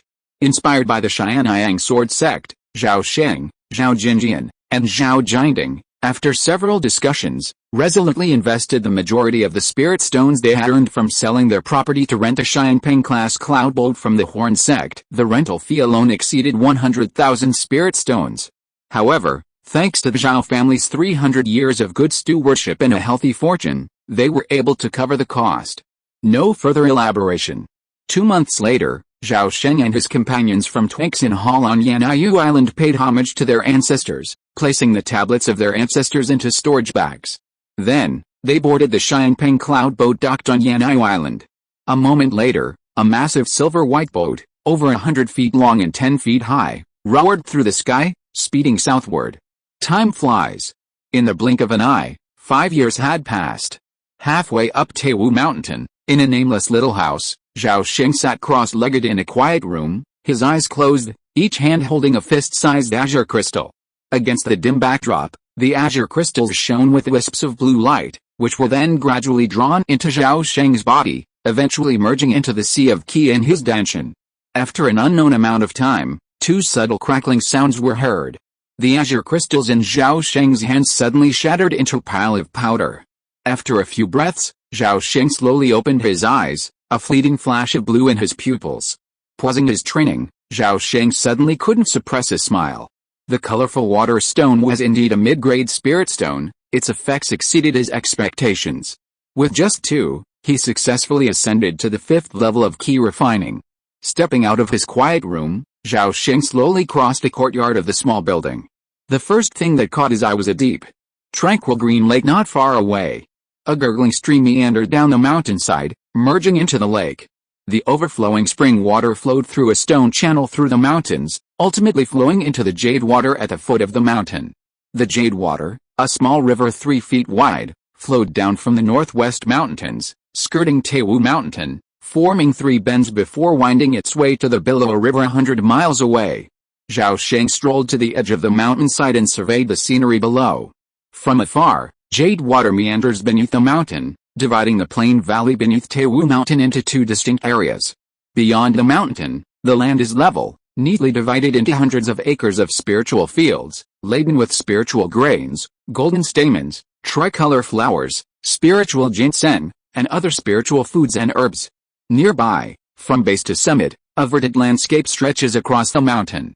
Lush peach trees, dotted with pale pink, lavender, and lavender blossoms, scatter among the trees. A gentle mountain breeze rustles, bringing wisps of rich floral fragrance to Zhao Sheng's nostrils. For a moment, he feels a sense of peace and joy, a sense of ease and comfort. A poem attests, the blossoms of April fade on earth, while the peach blossoms of Taiwu begin to bloom. I long to find the spiritual realm, never knowing how I ended up here. Thanks to my fellow reader, Suddenly Creative 0, for the 100 coin reward. Thanks to book friend 202108150816323886 for the 100 coin reward. Baimut thanks you. Chapter 72, Zhuan's generation makes their debut. Gazing at the beautiful mountain scenery, Zhao Sheng's heart was touched, and he slowly drifted into memories. 5 years ago, the Zhao family arrived at Taiwu Mountain aboard the Xiangpeng cloudboat. On their first day, they encountered a major challenge. Taiwu Mountain's limited buildings could not accommodate 3,000 people. Faced with this difficulty, Zhao Sheng defied odds, used the last of his spiritual stone savings, hired spiritual craftsmen from the Xiangong workshop, and in just 2 weeks, he built a city on the plains 50 miles from Taiwu Mountain. It was eventually named Zhaoan City. But simply having a place to live wasn't enough. Immortal cultivators had the resources of Taiwu Mountain's spiritual veins to support their cultivation. But how would their 3,000 mortal relatives survive in the future? Cultivating immortality was not about severing ties of affection. As fellow Zhao family members, Zhao Sheng and other cultivators felt the unshakable responsibility to shoulder the future of these 3,000 relatives. To this end, Zhao Jinjian and the other 16 members of the first branch's immortal cultivation clan neglected even their cultivation, instead tirelessly visiting all the surrounding immortal cultivation families and sects to carve out space for their family. Zhao Sheng, in turn, went directly to the Danding sect, found Liu Guoji, and frankly shared the Zhao family's predicament. His frankness was carefully considered. Sometimes, seeking help from a friend can foster a closer relationship. At the time, Liu Guoji was considering becoming closer to Zhao Sheng. Delighted by Zhao Sheng's request, he mobilized all his connections to broker several long-term business deals for the Zhao family. It can be said that Liu Guoji played a significant role in the smooth settlement of the Zhao family's 3,000 members. Zhao Sheng, in turn, reciprocated by selling most of the magical peaches, grains, and medicinal herbs produced in Taiwu Mountain through Liu Guoji. With their interests at stake, Zhao Sheng and Liu Guoji grew increasingly close. Thanks to the Denver Liu family's influence, the Zhao family, within a few years of relocating to Taiwu Mountain, easily assimilated into the local cultivation environment and successfully established relationships with several surrounding cultivation forces. Taiwu Mountain's environment is far superior to Longli Lake. Not only are the mountains beautiful and rich in spiritual energy, but the spiritual peaches and other cultivation resources it produces are more profitable than selling spiritual fish. Furthermore, the Zhao family's main branch of the family boasts fewer than 20 cultivators. Over the years, Zhao Sheng and his companions were surprised to discover that the spiritual peaches from Taiwu Mountain alone were sufficient to support the cultivation of all the Zhao family's cultivators. Taiwu Mountain is renowned for its spiritual peaches, boasting hundreds of acres of peach orchards, including 48 trees under 300 years old and 7 between 300 and 1,000 years old. Furthermore, atop Taiwu Mountain lies a mountain-stabilizing peach tree over 1,000 years old. Rooted in the core spiritual acupoint of the spiritual meridian, this 1,000-year-old tree blooms once every 10 years, bears fruit once every 10 years, and matures once every 10 years. In 30 years, it produces only 18 longevity peaches, endowed with a miraculous power of longevity. Back then, Zhao Sheng's choice of Taiwu Mountain was largely due to this 1,000-year-old spiritual peach tree. As an aside, after Zhao Sheng chose Taiwu Mountain, the losing Immortal cultivator family returned home in tears. They'd spent a fortune, only turned up empty-handed. Surely they'd go home in tears? With abundant resources to share, the Zhao family enjoyed unprecedented harmony. Every cultivator was incredibly motivated, devoting themselves to their cultivation without sleep or food. Once the difficult years of the previous 2 years had passed, the Zhao family was the first to experience a baby boom. In recent years, the Zhao family seemed to have turned from bad times to good. In just a few short years, 7 children with spiritual roots were born. These 7 children were the first generation of the Zhao family's Zhuan generation of immortal cultivators. Zhao Sheng clearly remembered naming the first Zhuan generation cultivator Zhao Zuanjing, implying peace and prosperity for the Zhao family from then on. Just as Zhao Sheng was lost in his memories, he suddenly heard the sound of children playing. He looked up and saw 2 carrot-headed children running towards him, one in front and one behind. The one in front was about 3 or 4 years old, wearing a red belly band. His face was round and his eyes were big, his hands and feet were as soft as lotus roots. At first glance, he resembled the chubby little kids in New Year pictures. At that moment, the child, beaming, clutched a large white peach with a red top, chewing on it as he ran. Compared to this child who looked like a spirit child, the one chasing behind was much less impressive. He was about the height of a 7 or 8-year-old, with slightly yellow skin, sturdy hands and feet, thick eyebrows and big eyes that were barely regular, but he had a natural look of bitterness. "Second brother, give me back the spirit peach. Auntie said it belongs to me, and you're cheating, haha. If you catch up with me, I'll give it back. If not, you'll only get the peach core." Zhao Sheng, upon seeing this, raised his eyebrows, frowned, and shouted sharply, "Zhao Zuanan, come here." The spirit child looked up and saw Zhao Sheng's stern expression, and was almost frightened out of his wits. The child quickly stopped and obediently approached Zhao Sheng. "Seventh uncle, Zuanan knows he's wrong." As soon as he finished speaking, 4-year-old Zhao Zuanan fell to his knees, holding his pitted peach high above his head. Just then, the children behind him rushed over. Upon seeing Zhao Sheng, they immediately bowed respectfully, saying, "Zuanjing greets 7th uncle." Zhao Sheng nodded, his expression softening. He asked, "Ginger, did Zuanan bully you again?" 5-year-old Zhao Zuanjing stole a glance at Zhao Zuanan and met his pitiful eyes. Feeling sorry for him, he stammered, "7th uncle, second brother didn't bully me. That's all." Zhao Zuanjing, naturally honest and reserved, couldn't even lie. His face flushed red as he hesitated for a long time, unable to come up with a good excuse. Seeing this, Zhao Sheng snorted, his face stern. "HMPH, you can't even lie. You're a spitting image of your father." Zhao Zuanjing's father was none other than Zhao Keru, the Zhao family's only alchemist. 5 years ago, when Zhao Sheng personally handed Zhao Keru the alchemy secrets of Kaiongshan's Henren, he immediately retreated to the alchemy room to study diligently, not even bothering to look at his newborn son. He didn't hold his son until he was almost a month old. It was truly outrageous. Turning to Zhao Zuanan, whose eyes were darting, Zhao Sheng sternly said, "Recite the story of Zhaorong giving up the pears. If you get it right, this matter today is over. But if you miss even one word, go to the ancestral temple and kneel for 2 hours." After settling in Taiwu Mountain, Zhao Sheng, in an effort to revive family traditions, not only revised some of the ancestral precepts but also personally compiled dozens of ancestral stories. The story of Zhaorong giving up the pears was one such fable.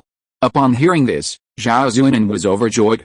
He opened his mouth and fluently recited the several hundred-word story, remarkably accurate. Seeing this, Zhao Sheng couldn't help but sigh. "We're both from the same generation of the Zhao clan, but Zhao Zuanjing is only a year older than Zhao Zuanan, and yet he's only taller. In terms of intelligence, he's a mountain above his brother. If only they could switch places." Zhao Sheng couldn't help but think. Thanks to fellow book friends Jing and Shuangluo for their 500 coin tip. Beimuyi thanks you. Chapter 73, The Secret of Infinite Thick Earth and the Initial Construction of the School. Get up. If you dare to steal my brother's things again, you'll get your butt chopped off. 7th Uncle, Aner, I won't dare to do that again. Zhao Zuanan scrambled to his feet. Although his words were sincere, his eyes were blinking.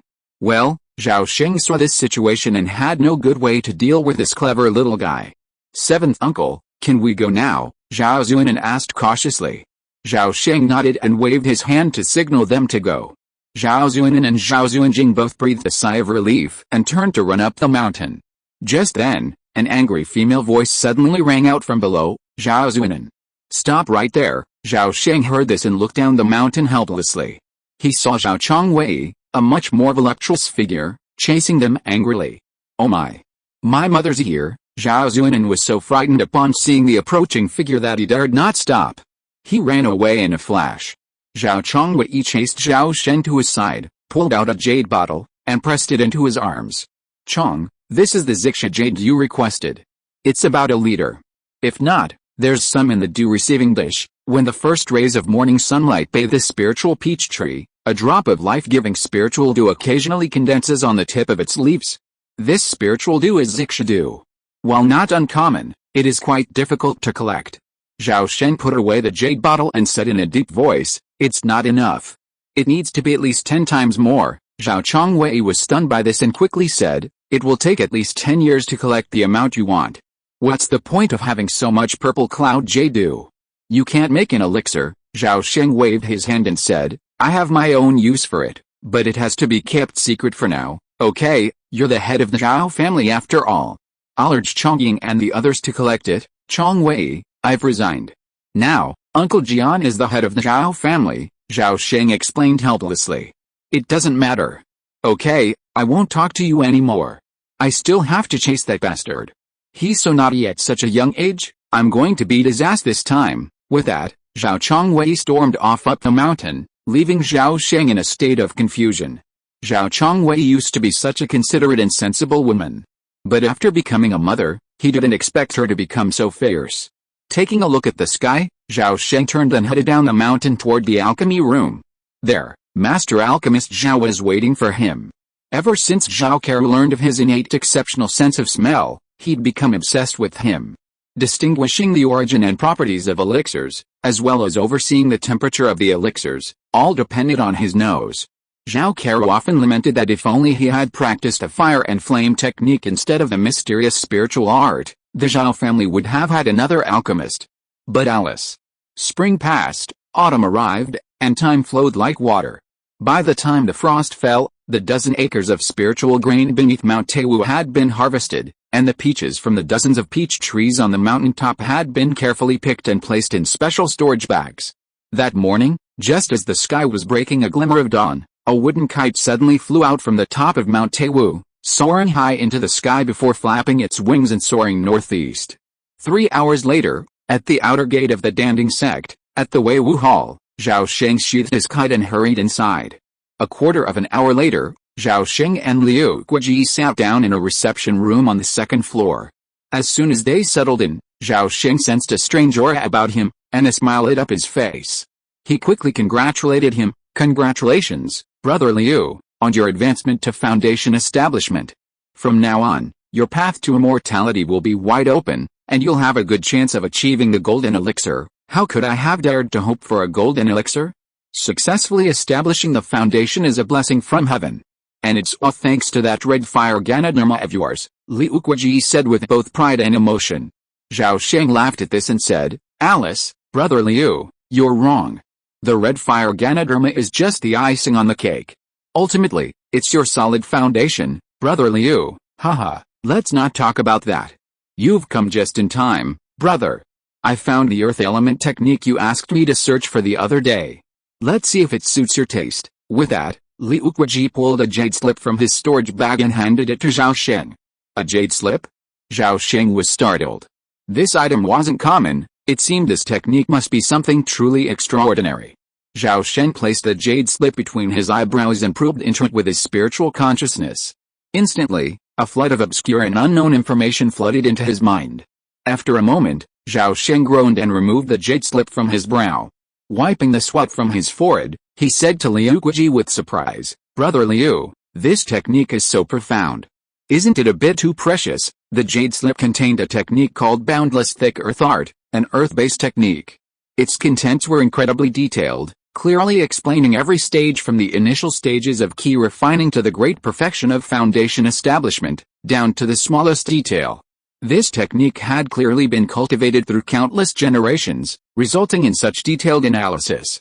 A fully mature technique like the Boundless Thick Earth Art was a rare treasure for casual cultivators and ordinary immortal cultivation families. Only a fool would sell it to others. Liu Guji smiled faintly, a hint of pride in his words. "Don't worry, Brother Zhao. This technique comes from the Dizeng sect. It's absolutely flawless." Dizeng sect, Zhao Sheng repeated the words, a look of deep thought on his face. Then, a sudden realization dawned on him, and he was overjoyed. He remembered. The Dizeng sect is known in the world of immortal cultivation as a hidden sect, never openly recruiting disciples. Its method of inheritance differs significantly from other immortal cultivation sects, typically actively disseminating its exclusive techniques throughout the realms of the immortal cultivation world. Any cultivator who practices the Dizeng sect's techniques is considered an outer disciple of the sect. Typically, after reaching the great perfection of the foundation establishment stage, they find their progress has stalled, unable to achieve a den, elixir. At this point, the Dizeng sect often proactively seeks out help through secret methods.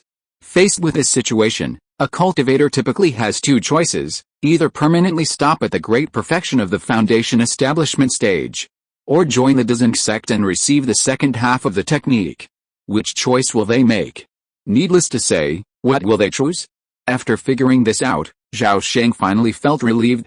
He didn't believe his disciples could reach the golden core stage within a few hundred years. In his view, advancing to the foundation establishment stage was already a complete achievement. "Brother Liu, may I ask how much this technique can be exchanged for?" "It's not expensive. 70% of this year's spiritual peach production can be exchanged. After all, it was deliberately spread by the Dizeng sect, so it's not rare." "Okay, that's the price." Zhao Sheng's face lit up, and he immediately agreed without hesitation. An incense stick later, Zhao Sheng bid farewell to Liu Guji and departed from the External Affairs Hall on a wooden kite, carrying the technique, elixirs, and various cultivation resources he had exchanged for the spiritual peaches and spiritual grains. Autumn gave way to winter, and spring arrived. Another year of peach blossoms. This year, the Zhao family cultivation school was officially established. The school was built at the foot of Taiwu Mountain, bordered by the Jade River to the north, and surrounded by peach trees. In the front yard stood a 700-year-old spiritual peach tree, suppressing the school's fortune. Zhao Zunjing, now 6, and Zhao Zuanan, 5, became the first students to attend the school this year. "I'd like to thank my fellow reader, the clown who wants to go to heaven, for his 2,300 coin tip. Baimui expresses his gratitude. I'm looking for a follow-up reading on Tuesday. I'm begging for help from fellow readers." Chapter 74, Unique Skills. Although there were only 2 students at the time, the Zhao family attached great importance to the school, assigning several teachers alone. Zhao Sheng personally served as the headmaster, overseeing the teaching of runes and talisman drawing. Zhao Keru oversaw the identification of herbs, alchemy, and planting. The venerable Zhao Jinding shared stories of the various places in the world of immortal cultivation, their customs, and information on various sects. Zhao Chongwei served as the headmaster, not only closely monitoring the children's cultivation but also guiding their outlook on life and values, preventing them from repeating the mistakes of the 2 branches of the Zhao family. Several members of the Zhao clan occasionally visited to share their experiences. It could be said that the Immortal Cultivation School embodied Zhao Sheng's bright hopes for the Zhao family's future. Sadly, the Zhao Zunjing brothers, at a young age, found themselves in a difficult academic situation. In the following years, as the Zhuan generation entered the school, Zhao Sheng's free time, outside of cultivation and talisman drawing, was largely occupied by these troublesome little ones. Meanwhile, thanks to the concerted efforts of the Zhao family, Taiwu Mountain specialties like elixirs, talismans, spirit wine, flower honey, and peach wood instruments gradually gained a reputation in the surrounding area. The Zhao family prospered year by year, and the strength of the Zhao cultivators grew daily. Early that morning, Zhao Xuanjing arrived at the academy. Today, his seventh uncle had made a rare promise to pass on his unique skills, and he couldn't miss out. Upon entering the academy, 17 low tables were already arranged, each furnished with a meditation cushion, most of which were already occupied. Zhao Xuanjing observed them briefly before heading to the front row. "Brother, please lend me your notes. I haven't finished my homework yet." "Brother Jing, you're finally here. Where's the jade doll you promised me?" "Brother, can I borrow your spirit stone for a few days?" Zhao Xuanjing, while dealing with his younger siblings, walked to the front and skillfully sat on the cushion in the first row, closest to the podium. At that moment, a fair-skinned, slender young man sat on the mat beside him. He was handsome, with bright, sparkling eyes, his expression full of spirit and carefreeness. This contrasted sharply with Zhao Xuanjing, whose sallow complexion and increasingly troubled features made him look. This handsome young man was none other than Zhao Xuanan, already 15 years old. Looking at Zhao Xuanjing, whose muscular physique was so impressive and towering, like a small giant, Zhao Xuanan chuckled and jokingly said, "Brother, why are you being such a pushover again? Tell me about all the good things you've given away over the years.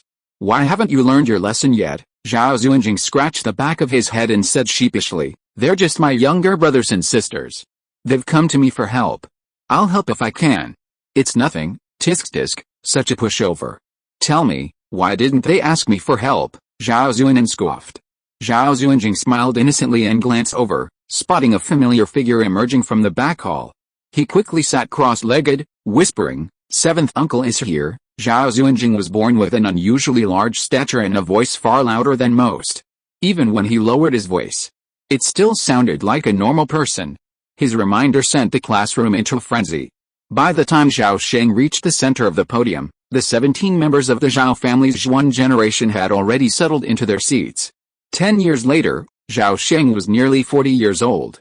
He had grown a beard, and faint wrinkles appeared around his eyes. Standing at the podium, Zhao Sheng's expression was serious.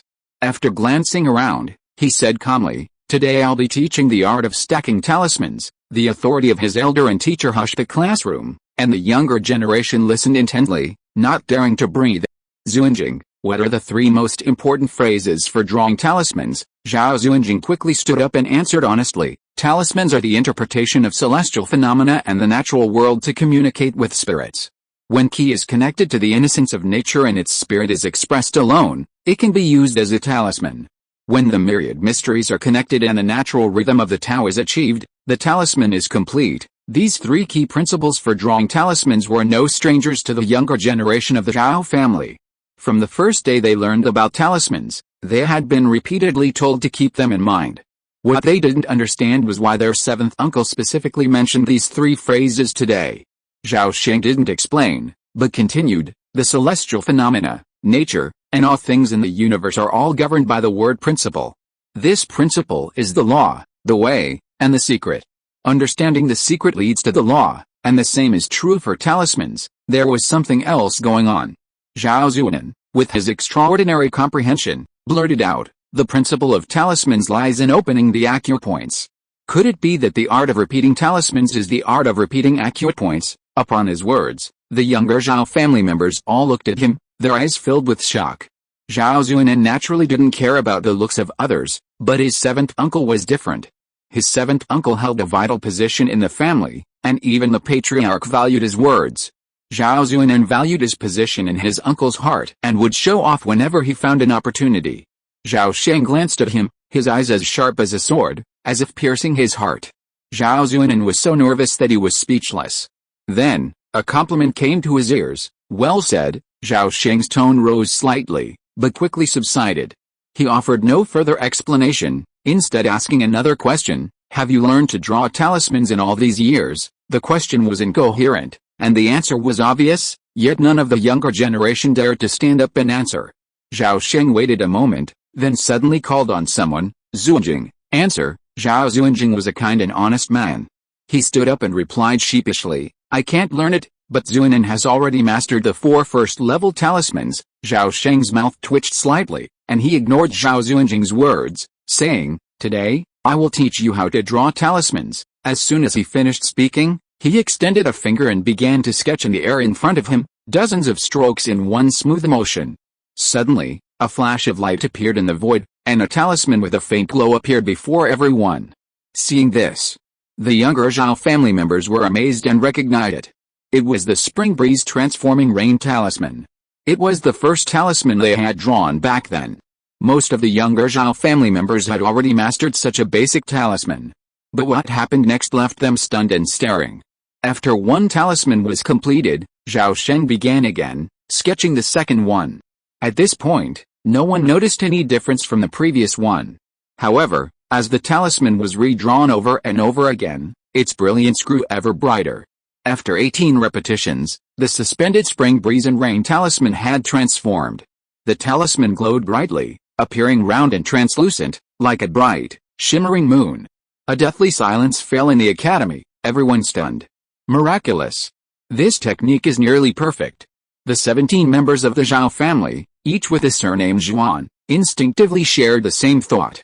Zhao Sheng then said, "This is the art of talisman repetition, a unique skill of the Zhao family. Practice it as directed, practice it as directed? Where to even begin?" This seemingly miraculous technique left everyone scratching their heads, baffled. They looked eagerly at their elders, waiting for Uncle Seven to reveal the secret.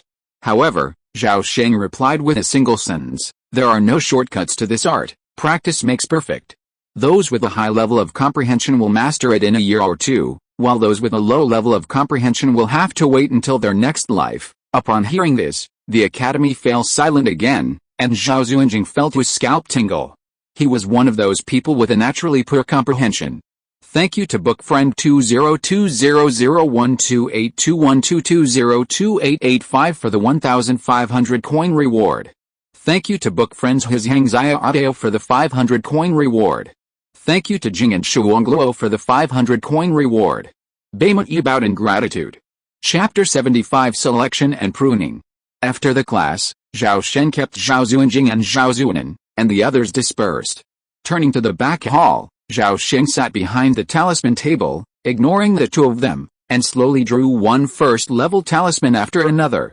In front of the talisman table, Zhao Xuanjing stood trembling, not daring to look up at his uncle's face. Zhao Zuanan, on the other hand, stared closely at the whole process of Zhao Sheng drawing the talisman, his eyes shining. Such a quiet atmosphere lasted for a whole hour. Just when Zhao Xuanjing was sweating profusely with nervousness, Zhao Zuanan suddenly spoke. "Seventh uncle, I understand. You are testing the two of us." After hearing this, Zhao Sheng sighed inwardly and stopped what he was doing. Not bad, Aner is indeed perceptive. Take these two things. After Zhao Sheng praised him, he took out a book and a scroll and handed them to Zhao Zuanan. Zhao Zuanan took it with a delighted look, unable to resist exclaiming, "Annotations to the Tai spiritual texts, and what is this? Could it be the art of talisman duplication?" Zhao Sheng nodded, "Yes, the White Gauze does indeed record the art of talisman duplication. This secret art of talismans has been passed down from the Tai spiritual realm. It's extremely precious. You must keep it safe. Don't let outsiders learn it." At this point, Zhao Sheng glanced at Zhao Xuanjing beside him, seeing him brimming with envy, yet his face was devoid of jealousy. Seeing this, Zhao Sheng nodded silently, his mind already made up. "Okay, get out. If you have any questions in the future, you can ask me." However, Zhao Zuanan didn't leave. Instead, he smiled and flattered, "Uncle Seven, you're a master of talismans. Give me a few to save my life." Something like the Phantom Escape talisman would be great. Aner wouldn't mind. 3 or 4 will do. Get lost. How many more? You think a second-level true talisman is that easy to draw? Just one, no more. Zhao Sheng cursed with a smile, then waved and tossed a grayish square talisman to Zhao Zuanan. "Thank you, Uncle Seven." Zhao Zuanan grabbed the Phantom Escape talisman, bowed with a playful smile, then turned and ran, his movements smooth and fluid. Zhao Xuanjing was about to slip out after him when Zhao Sheng called him back. "Xuanjing, stay, Uncle Seven, is there anything you can do for me?" Zhao Xuanjing turned around with a bitter face and asked cautiously. Zhao Sheng shook his head secretly and asked, "What level of key refining are you at now?" "Seventh uncle, I just broke through to the 3rd level a few days ago." "Huh?" Zhao Sheng was surprised. Zhao Xuanjing's cultivation was quite impressive. Reaching the third level at the age of 16 was a remarkable feat, even for someone with only 3 spiritual roots. Zhao Sheng stood up and stepped out from behind the table. As he walked out, he waved at Zhao Xuanjing, saying, "Follow me." Zhao Xuanjing was puzzled by this and wondered, has seventh uncle changed? Why isn't he scolding me this time? Despite this thought, he didn't hesitate and immediately followed Zhao Sheng. The two of them left the academy and headed towards the top of Taiwu Mountain. Along the way, clan members occasionally encountered them and came forward to greet them. Zhao Sheng nodded in greeting, while Zhao Xuanjing bowed to everyone he met. It couldn't be helped, he was the youngest of the family. After about a quarter of an hour, they reached the summit of Taiwu Mountain, a height of 300 feet. Upon reaching the summit, the first thing that caught his eye was a 1,000-year-old peach tree, towering 9 feet tall, its branches lush and twisting with vigor. This ancient peach tree, nearly a third-level spiritual peach, towered like an umbrella, its vast shape covering 3 or 4 acres completely shading the entire mountain top. Beneath the ancient peach tree's canopy, a 2-acre bluestone courtyard enveloped its trunk. This was the residence of Zhao Jinjian, the Zhao clan's sole foundation establishment cultivator. Like the other Zhao clan cultivators, Zhao Jinjian chose this place to protect the peach tree and to benefit from its rich spiritual energy. Why, despite the hundreds of acres of peach orchards on Taiwu Mountain, were there fewer than 100 spiritual peach trees? The reason was simple, the other peach trees weren't located on spiritual vein nodes. Entering the courtyard, Zhao Sheng spotted Zhao Jinjian, dressed in red and with silver hair, standing beneath the ancient peach tree, gazing up at its canopy. Following his gaze, Zhao Sheng saw small, fuzzy, apricot-sized peaches faintly peeking through the lush leaves. Upon seeing Zhao Jinjian, Zhao Xuanjing hurried forward and bowed respectfully, greeting him. Ginger greets the fourth ancestor. Zhao Sheng also walked over to him. Zhao Jinjian ignored them both. He looked up at the spiritual peach, sighed softly, and said, "Alice, what a pity. Is it worth it?" Zhao Xuanjing was puzzled, but Zhao Sheng nodded and said, "It's worth it." Only then did Zhao Jinjian turn his head to look at Zhao Sheng, then glanced at Zhao Xuanjing, and abruptly asked, "Have you decided on him?" Zhao Sheng nodded. "I've observed them both for 10 years. Xuanan is extremely intelligent and has excellent understanding, but he's too active and can't stand loneliness. Ginger is not as good as him in every way, but he can be patient and, more importantly, has a simple heart." Zhao Xuanjing, though somewhat confused, heard this, but he felt that something important was concerning him. "Seventh uncle, what are you talking about? Ginger doesn't understand." "Don't worry, you'll understand in a few days," Zhao Sheng soothed him. Then, with a serious expression, he turned to Zhao Jinjian and said, "It's troublesome, we can start." Zhao Jinjian nodded solemnly. The next second, a surge of light surrounded him, and his body floated off the ground, quickly soaring to the top of the ancient peach tree.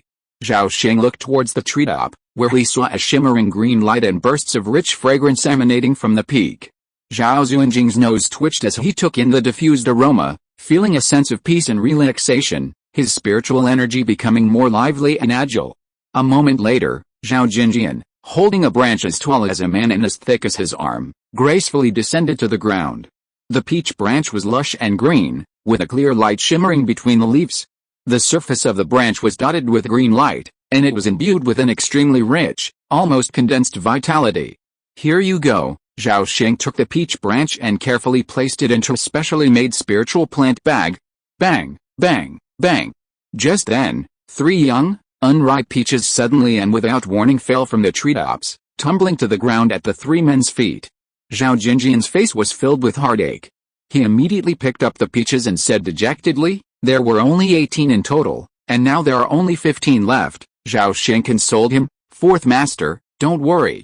When we get there, I promise I won't let you down." "Chong, you said it." Zhao Jinjian looked at Zhao Sheng seriously. For years, he had been deeply puzzled by the man's ability to produce so many rare spiritual herbs.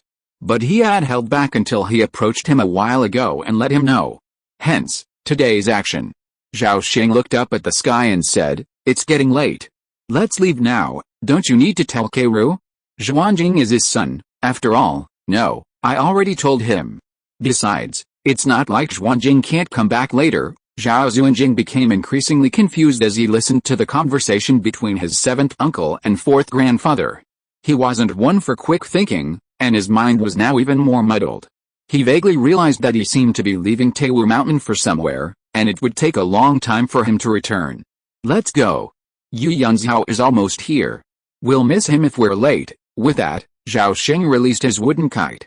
A moment later, a wooden kite carrying two figures soared into the sky, quickly moving away from Taiwu Mountain.